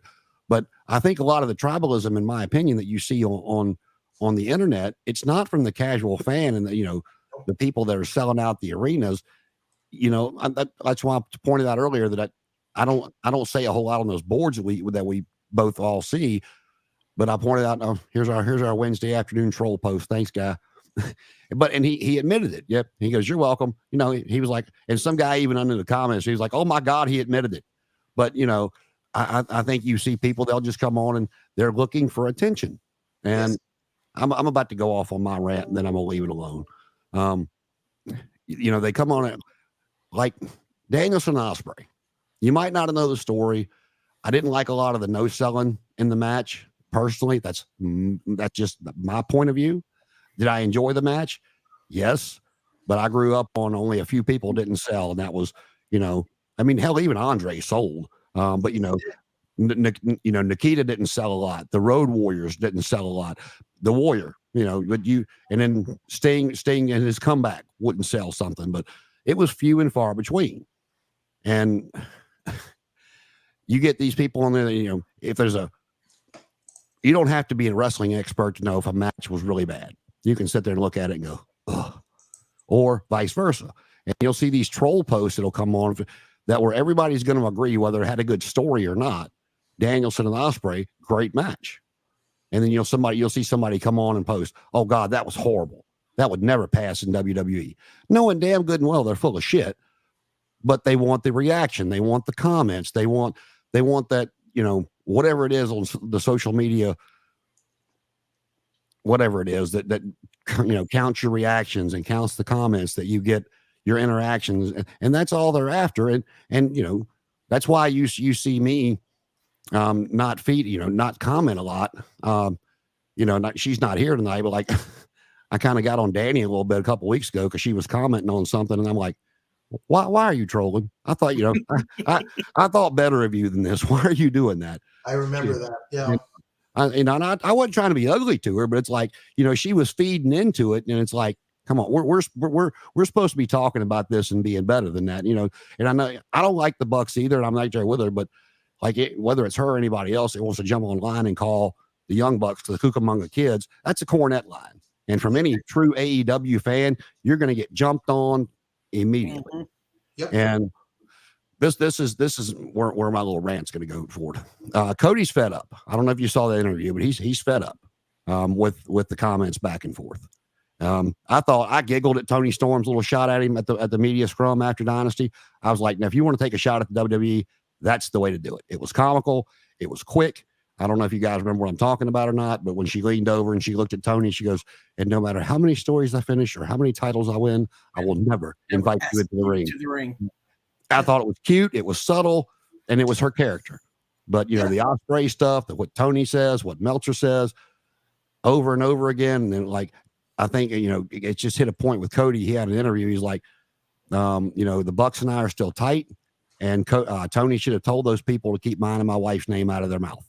It's not going to end well if they keep it up. I will never root against them, but they need to keep mine and my wife's name out of their mouth. And, I'm going to go back to CM Punk. I saw all these damn posts after the video footage aired of, oh my God, he shouldn't have put his hands on him. He's at work. Tell me that you're still 30, living in your parents' basement, and the only thing of sports that you watch is the Jacksonville Jaguars, and you jerk your dick to it because Tony Khan and your daddy own it. Without, I mean, if you watch any sports at all, I don't care if it's football, basketball, baseball, hockey, they fight all the time. And yes, wrestling is scripted. I get it, but it's still a high emotion contact. You might be out there, having a match with somebody, and as professional as you want to be, you get kicked or popped in the eye by mistake, it's going to piss you off. I don't care who you are. Emotions are going to start flowing. And, just the amount of, I hate to like pick on a certain group, but it's like, you are the epitome of what people are talking about. Oh, don't put your hands on me. Well, Jack Perry, they didn't show play the audio, but in Punk's reaction to it, he said, you don't like it, do something about it. Well, he did. You tell somebody that, especially somebody of Punk's age, they're okay. I'll punch you in the fucking mouth. I don't care. And, he choked him out. So what? I mean, move on. I don't think Punk needed to be fired for it. I don't think Perry needed to be suspended for it. Look how many fights we've had in the wrestling business. And I think Amber and I were going back with somebody like it's not 1984 anymore, and it doesn't matter. I mean, in 2023, look how, I mean, you want to watch football, you want to watch baseball. Look how many fights happen in a football field, on the sideline with teammates, in a dugout with teammates. No, it's not 1970 anymore, but people are still people. And when you're in a physical sport like that, but I mean, that's on a whole different tangent. But the point goes back to these people are sitting at home on a keyboard going, and wouldn't be able to beat their way out of a wet paper bag if they had to and their life depended on it. And that's just the problem nowadays. These people have gotten way too comfortable. You want to be a tough guy? Go hit the gym. Go take a UFC class. Go take frustrations out that way, because you're gonna keyboard warrior the wrong person one day, and they're gonna do what you do, and they're gonna look you up and find you. You might have somebody knocking at your front door. It's not even that, and I don't want to take any too much. Connor, you got to talk as well, but the boss was sitting right there, and this wasn't obviously the first time that this situation needed to be dealt with. It wasn't being dealt with. Now it's not being dealt with out in public. What did you expect? I'm totally with you, Jason. He feared for his life. Come Absolutely. on. Yeah. Feared for his life. Connor. So we've never talked about that on here, because some people get so offended that they can't, you say one bad thing and they have a meltdown, like they can't handle it. So we avoid talking about that stuff. But with here, I feel like it's more of a no one's going to get mad and cuss everybody out and leave and call us all names on social media. But Tony said he feared for his life, and people like production crew members and people who work for AEW lives were in danger. Is anyone's life and like people like production people and like were their life in danger? Like their lives in danger? Like there was really no production people involved there. I mean, we saw production people, but there wasn't involved in the fight or anything. I will say real quick, the only reason I think he said that, and I think it was done before they aired the footage, or thought even about airing the footage, was I think it was a legal matter that they told him to say that so he could fire him with calls. But it goes back to my point. I don't know how long his dad's owned the Jaguars, but he's seen a lot bigger men get into fist fights than CM Punk and Jack Perry and not be afraid for his life. So, he's probably never been in the locker room. We don't know that. But before Connor finishes, I believe Shad Khan has owned the Jaguars since 2020. I think that's when he purchased them, 2020, 2021. Well, you don't have to be in the locker room to be on the practice field and see 350-pound linebacker getting a fight. Fair enough. Yeah, we're all go ahead, Connor. Fans and stuff. I mean, it's great. Like, I'll make a post on Twitter here most recently, and I like to ask the opinion of the show last night, and I voiced my opinion. I say it was a hit or miss, not me. There's some good things. There's some stuff I didn't really like, but I thought it was a decent episode. I didn't really care for it. I have this one guy said, "Shut the F up and go watch WWE." Yeah. What the hell? That's a response. Like, what the hell? Like, it's not like I said, I hope AEW dies. I hope they go out of business. I hope that whole thing. It's not like I'm saying that. All I'm saying is, I just didn't like the episode. I mean, and who cares if I watch WWE? Like, what does that got to do with it? But some of these fans, like, as Jason said, like they're way too comfortable on a keyboard and on the internet. Like they won't say that stuff to you in person. Like there's so many fans that, like you said, Jason. Like you was talking about the Osprey, and I think that's what you're talking about. And you said like in my childhood they didn't have like I forgot what you said, but it was something about your childhood. If I would have said that, their response to me was, well, your childhood sucks, this and that. Like, you suck as a person. Like, that's just how their mentality is. Like, they've got way too comfortable saying. Man, I'm Gen X. We were feral, man. Our parents left us alone to do whatever. So, we had to find ways to pass time. Absolutely. Yeah, but there are some fans, like. Do you know where your kids are? And, like, there's some people that I've literally been stalked by these same people, and I don't know if I should mention his name. He used to be on here. I wouldn't. I know who you are. I know who you're talking about, but we'll keep names out of it. But this is a bunch of people just like every little post I would put, all these comments. You just want AEW to die. Like, and then they'll bash me because of like CM Punk. They'll bash me because I could eat a cereal that they don't like and they'd find something to complain about. Like, it is an everyday thing. Like, I don't get why you can like a wrestling promotion and like, I like AEW, but that doesn't mean I have to like everything they do. Like, I feel like some of these fans expect that everything has to be good, and if something's not good, then you want them to go out of business. You hate AEW, you're a hater. Go watch WWE. Like, I just wish. Sometimes I wish I could see some of these people in person because they make you so angry. Because I mean, I've been stalked on social media for stuff like this, and it gets really irritating. And at points where I didn't even want to do this podcast anymore. I'm not going to mention all that. I'm not going to mention names or anything, but I just miss when there wasn't any internet. Like, growing up, I really liked the internet, video games, all this stuff. But now, as I got older, I really missed no internet days. I really do.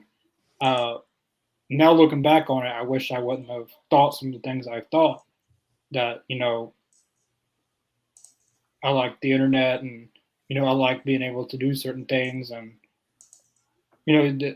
at first I felt like having the internet for wrestling was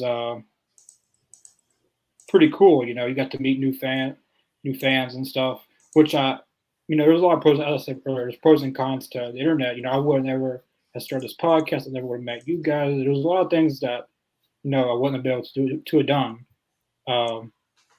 But yeah, I just wish I just miss when there was no internet and you didn't have to deal with. If you liked the show, you liked it. If you didn't like it, it's okay. Like, no one said you suck, you were a horrible person, this and that. Yeah, I just wish fans were less sensitive these days. Well, I'll tell you this. I'll jump on that real quick and then let Adam go. But one thing I see, and I pissed my kid off a couple weeks ago about it too. He's a huge AEW fan, which is great. I'm glad you like it.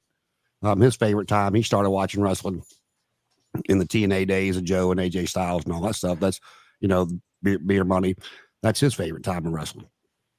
But I forgot we were talking about one of the shows, and I said something I don't like, and excuse me, and he come back with, well, but WWE, and I stopped him. I interrupted him. I said, you are the exact reason that I don't get on the flipping internet about wrestling. I said, you can't. I said, nobody can say a damn word about AEW without somebody going, but WWE. I said, I didn't say a damn word about WWE. I said, now, if you want to contrast and compare, we can do that all day long. I said, but just because AEW does something I don't like doesn't mean I'm going to sit there and turn around and go, well, WWE does it so much better. And it drives me crazy. Yeah, no, and I totally agree with you on that one. And here's the thing with me, and I'll kind of wrap it up here before we finish up. But for me, it's more so not just internet. It's certain people in your lives. Like Connor was saying, there's people there that that are gonna attack you for no reason just because of this whole tribalism, dedication, sensitivity that they have to a product. When I went and visited some friends back up in the Chicagoland area, and I was talking to my friends, they're big wrestling fans. We've gone to a couple of AAW shows in Chicago. They invited me to them. So we get along with wrestling. And I mentioned to them, I'm like, I do this podcast. We're geared towards AEW. We like AEW. They gave me an attitude. They're like, oh, really? They're like, oh, well, you guys don't have the tribal chief, blah, blah, blah.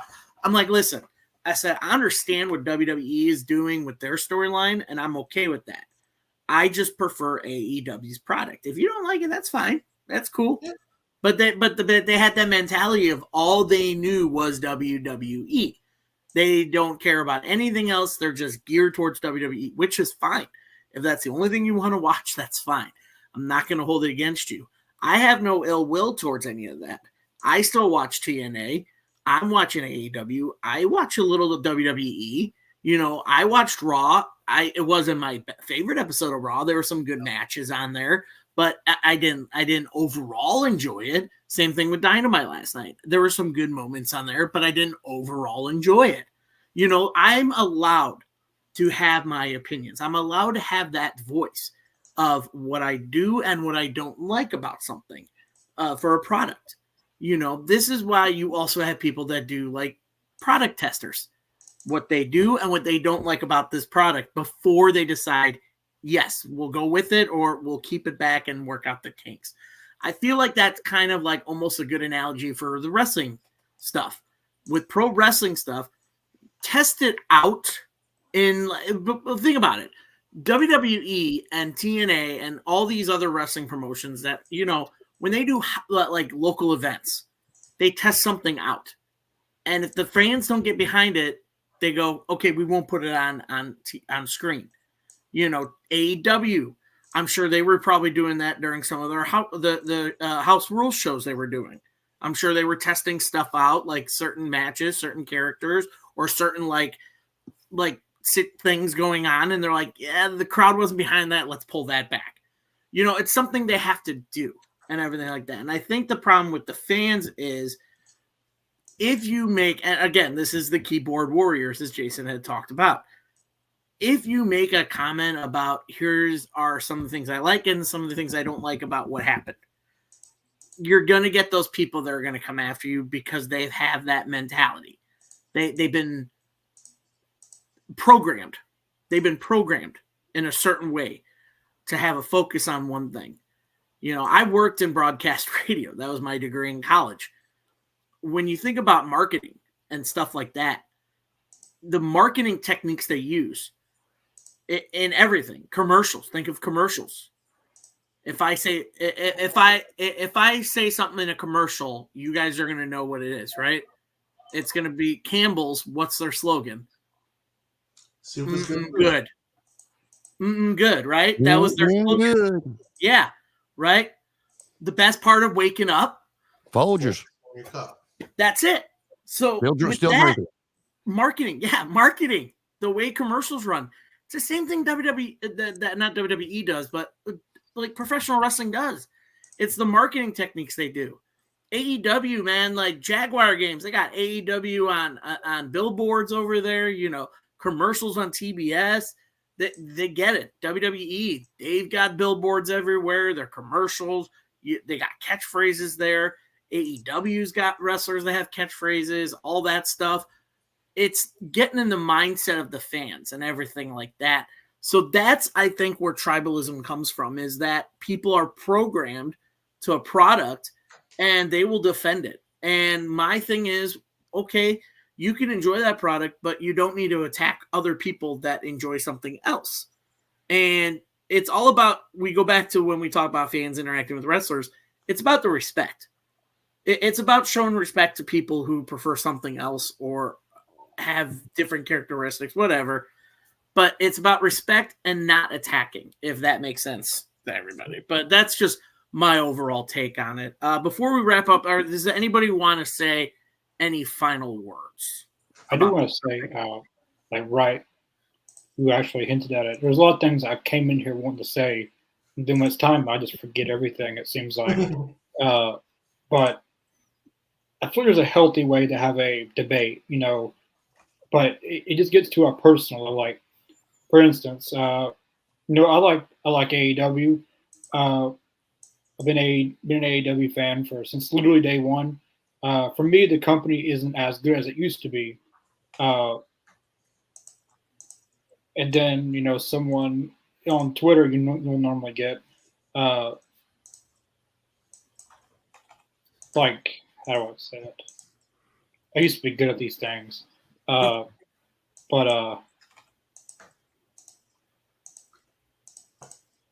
that's a brain fart. I think I understand what you're saying. I'm just saying that, you know, there's a good way to debate people on what you like and don't like. But when it comes to people, like you said, like I say it all the time, that I thought AEW used to be more interesting than it is right now. And then they'll say, well, you just hate AEW. You just want them to go out of business. And then they'll mention WWE into it all the time. Like, I'll say I don't enjoy something about AEW. Then they say, well, WWE this or that. I'm not talking about WWE. I'm talking about AEW. I'm not. That's not part of the conversation. If I'm talking about AEW, I'm talking about AEW. I'm not talking about WWE. Now, if it's a conversation between, you know, a WWE fan or an AEW fan, there's a healthy way to do it without getting personal. There's two people that get. I never thought of it the way that Amar said about how some people take this. It's in their DNA. I never thought of it that way, which I've kind of gotten that mindset before, but I never really thought about it in that way. He said it. There is ways to debate. I like debates when people don't get sensitive about it. There's too many sensitive people on social media that you say one bad thing about what they love and they go to pieces over it. But all I'm trying to say is, you know, there's a good way to have a debate of what you like and don't like without getting personal. Yeah, Jason. Yeah, if you can actually openly debate somebody, if somebody says I like that and the other person comes back and said, well, I hated it, instead of getting nasty with each other, I really didn't like it. What'd you like about it? Have the open debate, because you might keep the same opinion, or you might be able to go back and watch that exact same episode, match, whatever you're discussing, see it from a different perspective.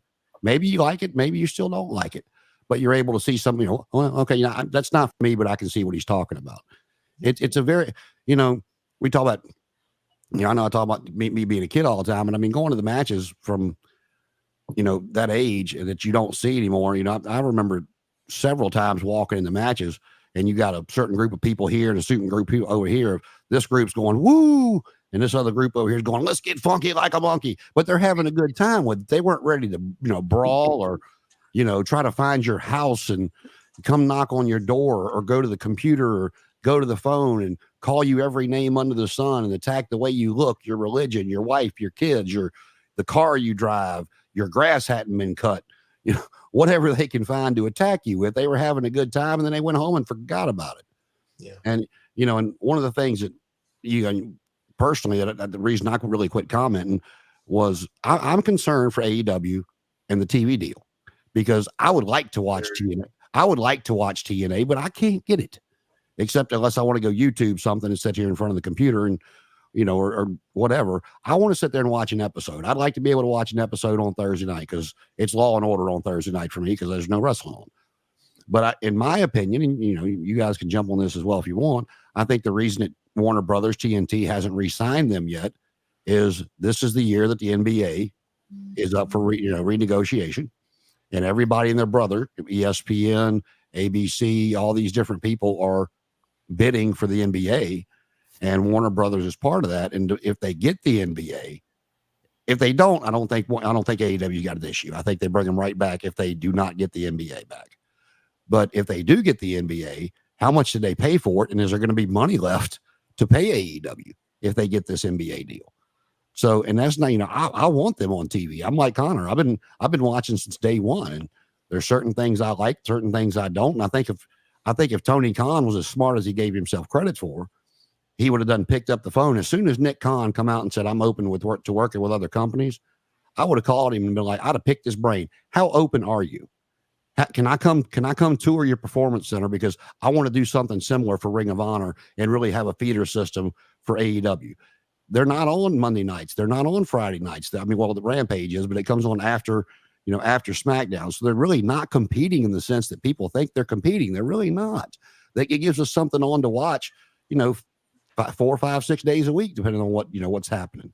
There's no WWE on Saturday nights unless it's a Saturday night pay-per-view. So that's not what's going up against Collision.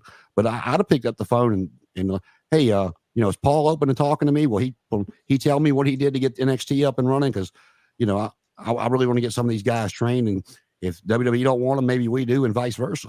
If they're open to working together, use your resources. Not being the smartest guy in the room is not a bad thing. If you're the smartest guy in the room, you're in the wrong room, buddy. Yeah, Amer, your final take on that subject?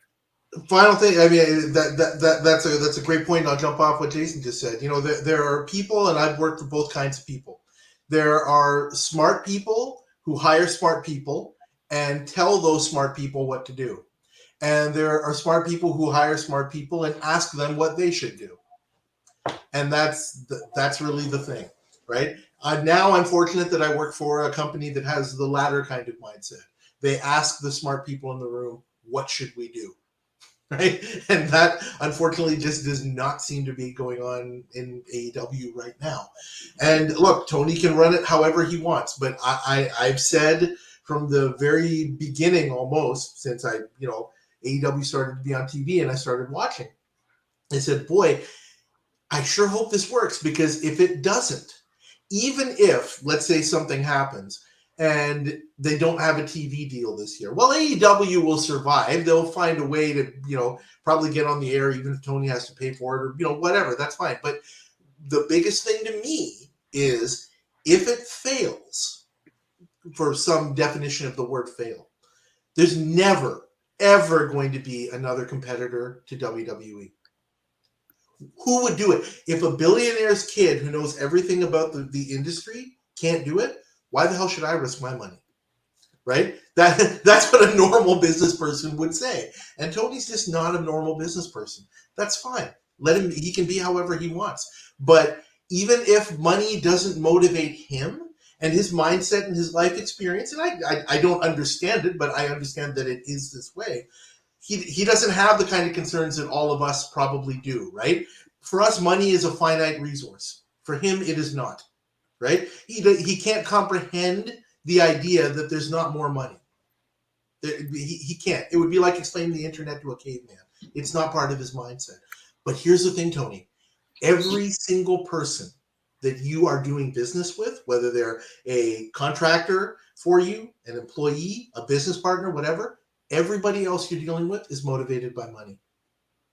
So even if that's not your motivation, it would behoove you to understand what that means. Because otherwise, there's not going to be any competition for WWE, and that is not going to be good for the wrestling industry and for us as fans. I think we can all agree on that. No, I do. And I'll say, one more thing about what I was saying as well. I guess kind of ended with that as far as I'm concerned, is like the guy that signed AEW to their current TV deal, his name was Kevin Riley. And he had no idea that they actually used to own WCW. No clue. He didn't know. And now that guy is gone. Now, this is where you can draw the WCW comparison, because when AOL and Time Warner merged and Ted Turner no longer had power, the guys that came in didn't want to wrestle. And everybody will say, "Oh, Bischoff and Russo ran WCW out of business." No, they were doing better ratings when Nitro ended than even SmackDown does right now, and that's the highest rated show of the week of any of them. I know Raw does 1.7, but from what you can look it up, but it was in the twos. They were still doing about a 2.5, 2.7. It was the highest rated show on TNT. Didn't matter. Those guys did not want the wrestling product, and I all it takes is one person. One guy at WB. And I bring that up because that guy that signed AEW, Kevin Riley, would not be in there anymore. They say they're negotiating with Warner Brothers Discovery. I mean, I'll take them at face value and say, okay, they are. But the guy that signed you isn't there. The guy that's running it now, does he really want this stuff on his program? We might like it. There's 600,000 to 700,000 people every week that watch it and that like it. But ultimately, the guys that, the people's decision hands that it's in, do they like it? Or do they want to go back to airing Titanic, twice on a Wednesday night, from 8 to 12 and 12 to 4? I mean, what they're going to do? They're going to look at their ledger and figure that out. Absolutely. And that's why I brought up the NBA, because if they bring the NBA back and they're able to, because the NBA is getting gobs of money thrown at it from different entities. And if they're the ones that keep it because they have it now, and I think the NBA wants to stay there because of how highly sought and rated the inside the NBA is with Kenny Smith, Shaq, Ernie Johnson, and Charles Barkley. People love that show more than they love the game. They love the pre and post game show and the halftime show more than they like half the games. But again, if they throw all that money at the NBA, it's like what's left over in the ledger to be able to keep these guys. And so that's why I brought up Kevin Riley. He's not there to be that supportive force in the corner anymore, just like Ted Turner wasn't there to say, no, we're keeping WCW on. I like my wrestling program. Yeah. So I don't even think it's even that. I mean, at the end of the day, airing Titanic and putting on commercials costs them nothing. Yeah. As opposed to this show that costs them a rights fee, and we actually have to look, hey, are we getting our money back on ad sales? Fox made a decision with WWE that SmackDown was not generating the ad sales that would justify it. Absolutely. Yeah. And everybody kind of, I saw a lot of laughing comments today because, WWE signed that extension with USA to keep Raw on until they moved to Netflix for $25 million, which is nothing to sniff at. But if everybody's talking about what a low number it was, it's like, I don't think they cared. They just signed a $5 billion deal. They probably just looked at the people at USA and said, look, we really don't want to move twice. Just throw a number at us to keep it on there and we'll go with it. That's what I think. That's what I think probably happened because they signed a $5 billion deal. And at the end of the day, what's $25 million going to do for $5 billion? Nothing. Yeah, I mean, nothing. It kept them. It kept them on USA until they make the move to Netflix. So and that's the thing. It's that dollar sign stuff. We talk about it. I mean, if you look at the huge difference of money that both companies have, I read somewhere that right now TKO, WWE, they all that whole UFC umbrella, they're worth almost $500 billion. They're a $1 billion company. They're huge. AEW is racking in at least $2 billion. Or at least that's what I heard, that Tony Khan and the company itself is $2 billion. Fine. That's why with the deal, I am not worried about that because here's the great thing about that. With as much money as Tony and his dad are making, both with, AEW, Jaguars, Fullerton FC, which is their football soccer club that they run in the Europes. With all that, they have no problem. They can I don't think they have the same issue ECW had of not finding a network. I think AEW will be fine finding a network. They just got to find a network that has a reasonable contract they can have. So they're not being thrown under and be like, well, we're sinking because we don't know where to go. I don't think they're going to have that same issue ECW had about the network, even though according to the documentary, a lot of wrestlers said the reason why ECW failed is because of Paul Heyman and money and stuff like that.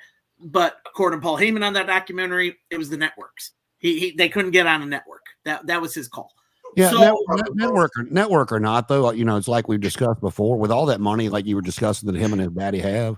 If Crockett would have had that kind of money or Paul would have had that kind of money, they'd still be on the air somewhere. And one thing I will defend Tony on, people want to say that, it's his daddy's money. Well, that's what wrestling's been forever, man. I mean, Vince bought the WWF from his dad, and from what I heard, never paid him the full amount. No, Paul Heyman's parents were financing ECW as long as they could. And then, Crockett got his promotion that his daddy started when it was more than wrestling, and then, morphed into Mid-Atlantic Championship Wrestling and then Crockett Promotions. So that I'll defend him on. I don't care about that, but it's like, but like with TNA, it stays on Access TV because Anthem owns it, and that's where they can put them without having to search for another network, which I wish they would find it. And I'd be interested to see if you could. I would be very interested to see if you could put TNA on a Thursday night on a network that people got, like a TNT, TBS, USA. I'd be interested to see if it gained more viewers than AEW, just as an experiment, because from what I've seen, TNA has even with Scott D'Amore leaving, I think Tommy Dreamer took over. I don't remember, but their stories that continue, and like everybody was jumping on and saying how bad the WWE draft was, and it's like, was it the greatest thing in the world? No. But, use your common sense. What are they doing? They just finished up a 2-year storyline with Cody Rhodes. So they can't, he lost. What does he do now? That story's gone. Not a lot of people change brands. They simply, the NFL draft was going on for that time frame. The NBA playoffs were starting. They simply did something to keep their fans, kind of give them something to watch. Nothing that if they missed it, nothing that was going to be nothing they couldn't find online. And it's a reset to start getting us ready to go toward the next WrestleMania. That's all it was. It wasn't meant to be a blockbuster TV show. So, yeah. So as we're getting towards the 2 hours, kind of want to wrap it up here because we've gone on some tangents. I feel like we've said a lot what we have said. So I do want to thank you guys for joining us tonight and leaving your comments. I want to thank you guys for jumping on and talking with me. I always enjoy your guys' insights and everything like that. Yes, Davis, the thumbnail is always great. Connor does excellent work. Roy, thank you for joining us tonight. Agreed. Those two matches were probably definitely the best matches on Raw this week. Couldn't say anything different. Shouldn't reveal that. Yeah, I think storytelling, I think Jason, Amer, and I were all saying, I guess we just got to wait to see how they play with Danielson being involved. Ethan doesn't like Phil Jackson. He beat the 76ers in 01. It's okay. I like Phil Jackson because I grew up in Chicago, so he was my Bulls coach in the 90s. Pro wrestling, that's Mr. Jacobs, right? No. He was on our podcast one time. He was on our podcast, yes. Before, yeah. Haven't seen him in a while, but thank you for watching and listening. Yeah. We appreciate that for sure, too. We love you. Maybe surgery for fans instead. Surgery. Possible. What the That's hell? possible. It was a good story. Jason and Amer both had some great stories. They always have great stories. Thank you. So, favorite story. Real quick, before, Connor, if you guys can speed this. Yeah, not many people like him in the ring or whatever, but Goldberg, one of the nicest wrestlers you could ever meet. Me and my uncle and my grandmother, we only bought one autograph and one picture. He signed my book, my uncle's book, and took 3 pictures with each of us together. We didn't pay for half that stuff. Nice. Gamer? I'll just say really, really quick, when I had to go downtown for WrestleMania 18 to the Skydome Hotel, I parked my car, or they parked my car, and I walked in, and they said I have to go down to the green room, and the guy gave me a whole bunch of instructions and said, okay, go here, go to the elevator, and I'm just like, I had no idea what to say, but I knew he pointed to that elevator. And so I went over to the elevator, and it opened, and who do I find? But Gary the King Lawler in the elevator. And so I said, hey, how are you? I introduced myself. And I said, I got to go down to the green room. I was like, yeah, I'm going there too. Follow me. So I'm like, okay, thank God. At least I'm not going to get hopelessly lost. So that's probably my favorite meeting a wrestler story right there. But I'll leave it at that because I know we're running out of time. I'll give you one more quick one. Buddy of mine and I went to the Charlotte Fan Fest for a Mid-Atlantic convention back in 2001, 2002, whatever it was. And we got in the elevator, and I saw who was in the elevator when we got in. It was Dusty. And but I didn't say anything, because I've never been one to interrupt people. And Chad, he said it loud enough for Dusty to hear. He was like, you see who that is, don't you? I said, yeah, but I was always more the Ric Flair guy. And Dusty busted out laughing. And I turned around, and he stuck his hand out, and we said, hey, but it was kind of comical. But I've been trying not to laugh. I don't know how you guys' screen's set up, but the way I'm looking at it, it looks like the Miz's dad is trying to fight Connor CM Punk from my end, and it's just kind of comical. That's great. That's great. I can go on of how many times I have more interesting stories of meeting horror actors. Like, I have more interesting stories of interacting with them than I do with pro wrestlers, even though I met a few. But I have more interesting stories. Like, I had a shot with Skeet Ulrich from Scream on our party bus, and he was the coolest guy to talk to ever. It was great. And then meeting Ron White at an event was really cool.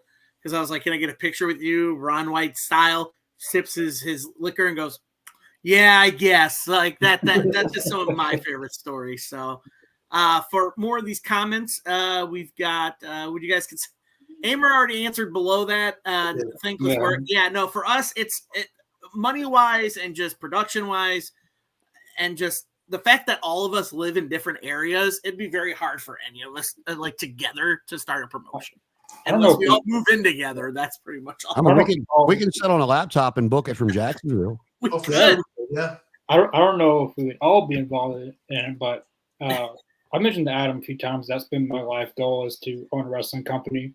Maybe not as big as AEW, but look, man, if you go get into the business, you want to be the world champion. So if you want to start a business, now you need to shoot for bigger. Yeah, I was wrestling referee. I was part of the booking team. I have a lot of resources with a lot of wrestlers. I know a lot of big name wrestlers. I have somewhat of an insight, but that is one of my lifetime goals to do eventually in my life. You know what? Make a reasonable goal. I know one guy in Indianapolis. Maybe we can wrap up with this. R.D. Reynolds, who runs the WrestleCrap site, he had a partner who's passed away, Merle Vincent. And Merle put on a wrestling show He invited some people that he knew and all of that kind of stuff. And it lost money, of course. But at the end of the day, somebody asked him, boy, Merle, you really took a bath on that? Boy, it must have been a bad day. He's like, no, best day of my life, man. I had so much fun because he did it because he just wanted to do it, So if you can afford to go in with that attitude, do it, man. Yeah. Maybe that's in the future of us, All Elite Zone podcast moving on to being a wrestling company. And Connor's actually shared me a few of the names of his wrestling company and some designs, and I loved them. I said, dude, I'd be 100% in with you on this if it ever happens. So, I've already finished. Like I've already booked. Like I write stuff. I already booked 2 years worth of stuff. Like that's how much I put. That's how much I put thought into this. Like it's not something I'm just dreaming about. Something I really want to do. Yeah. I think it's a great idea. And on that, I guess we'll wrap it up with that. Again, thank you guys. Hi, Ariana. Nice to see you again. But on that note, we thank you guys for joining us. Make sure you guys join us here every week on the All Elite Zone podcast. Wednesdays, we do our live reaction to Dynamite. Tuesdays, we have our AEZ Canada show. We didn't have it this week. Some stuff came up, but we will have it next Tuesday, so make sure you join us for that. Obviously, here every Thursday with Talking Elite. Fridays, we usually do our live reaction to Rampage. Saturdays, Collision. And for sometimes we do live reactions for pay-per-views as well. We also have interviews with wrestlers. Make sure you guys check that out. Other than that, very exciting for everything coming up for us. And, hopefully, again, Connor has some more interviews plans coming up, which we're excited about. But other than that, we do appreciate you guys joining us here tonight. And if that's all, I just want to say thank you guys. And as always, good night.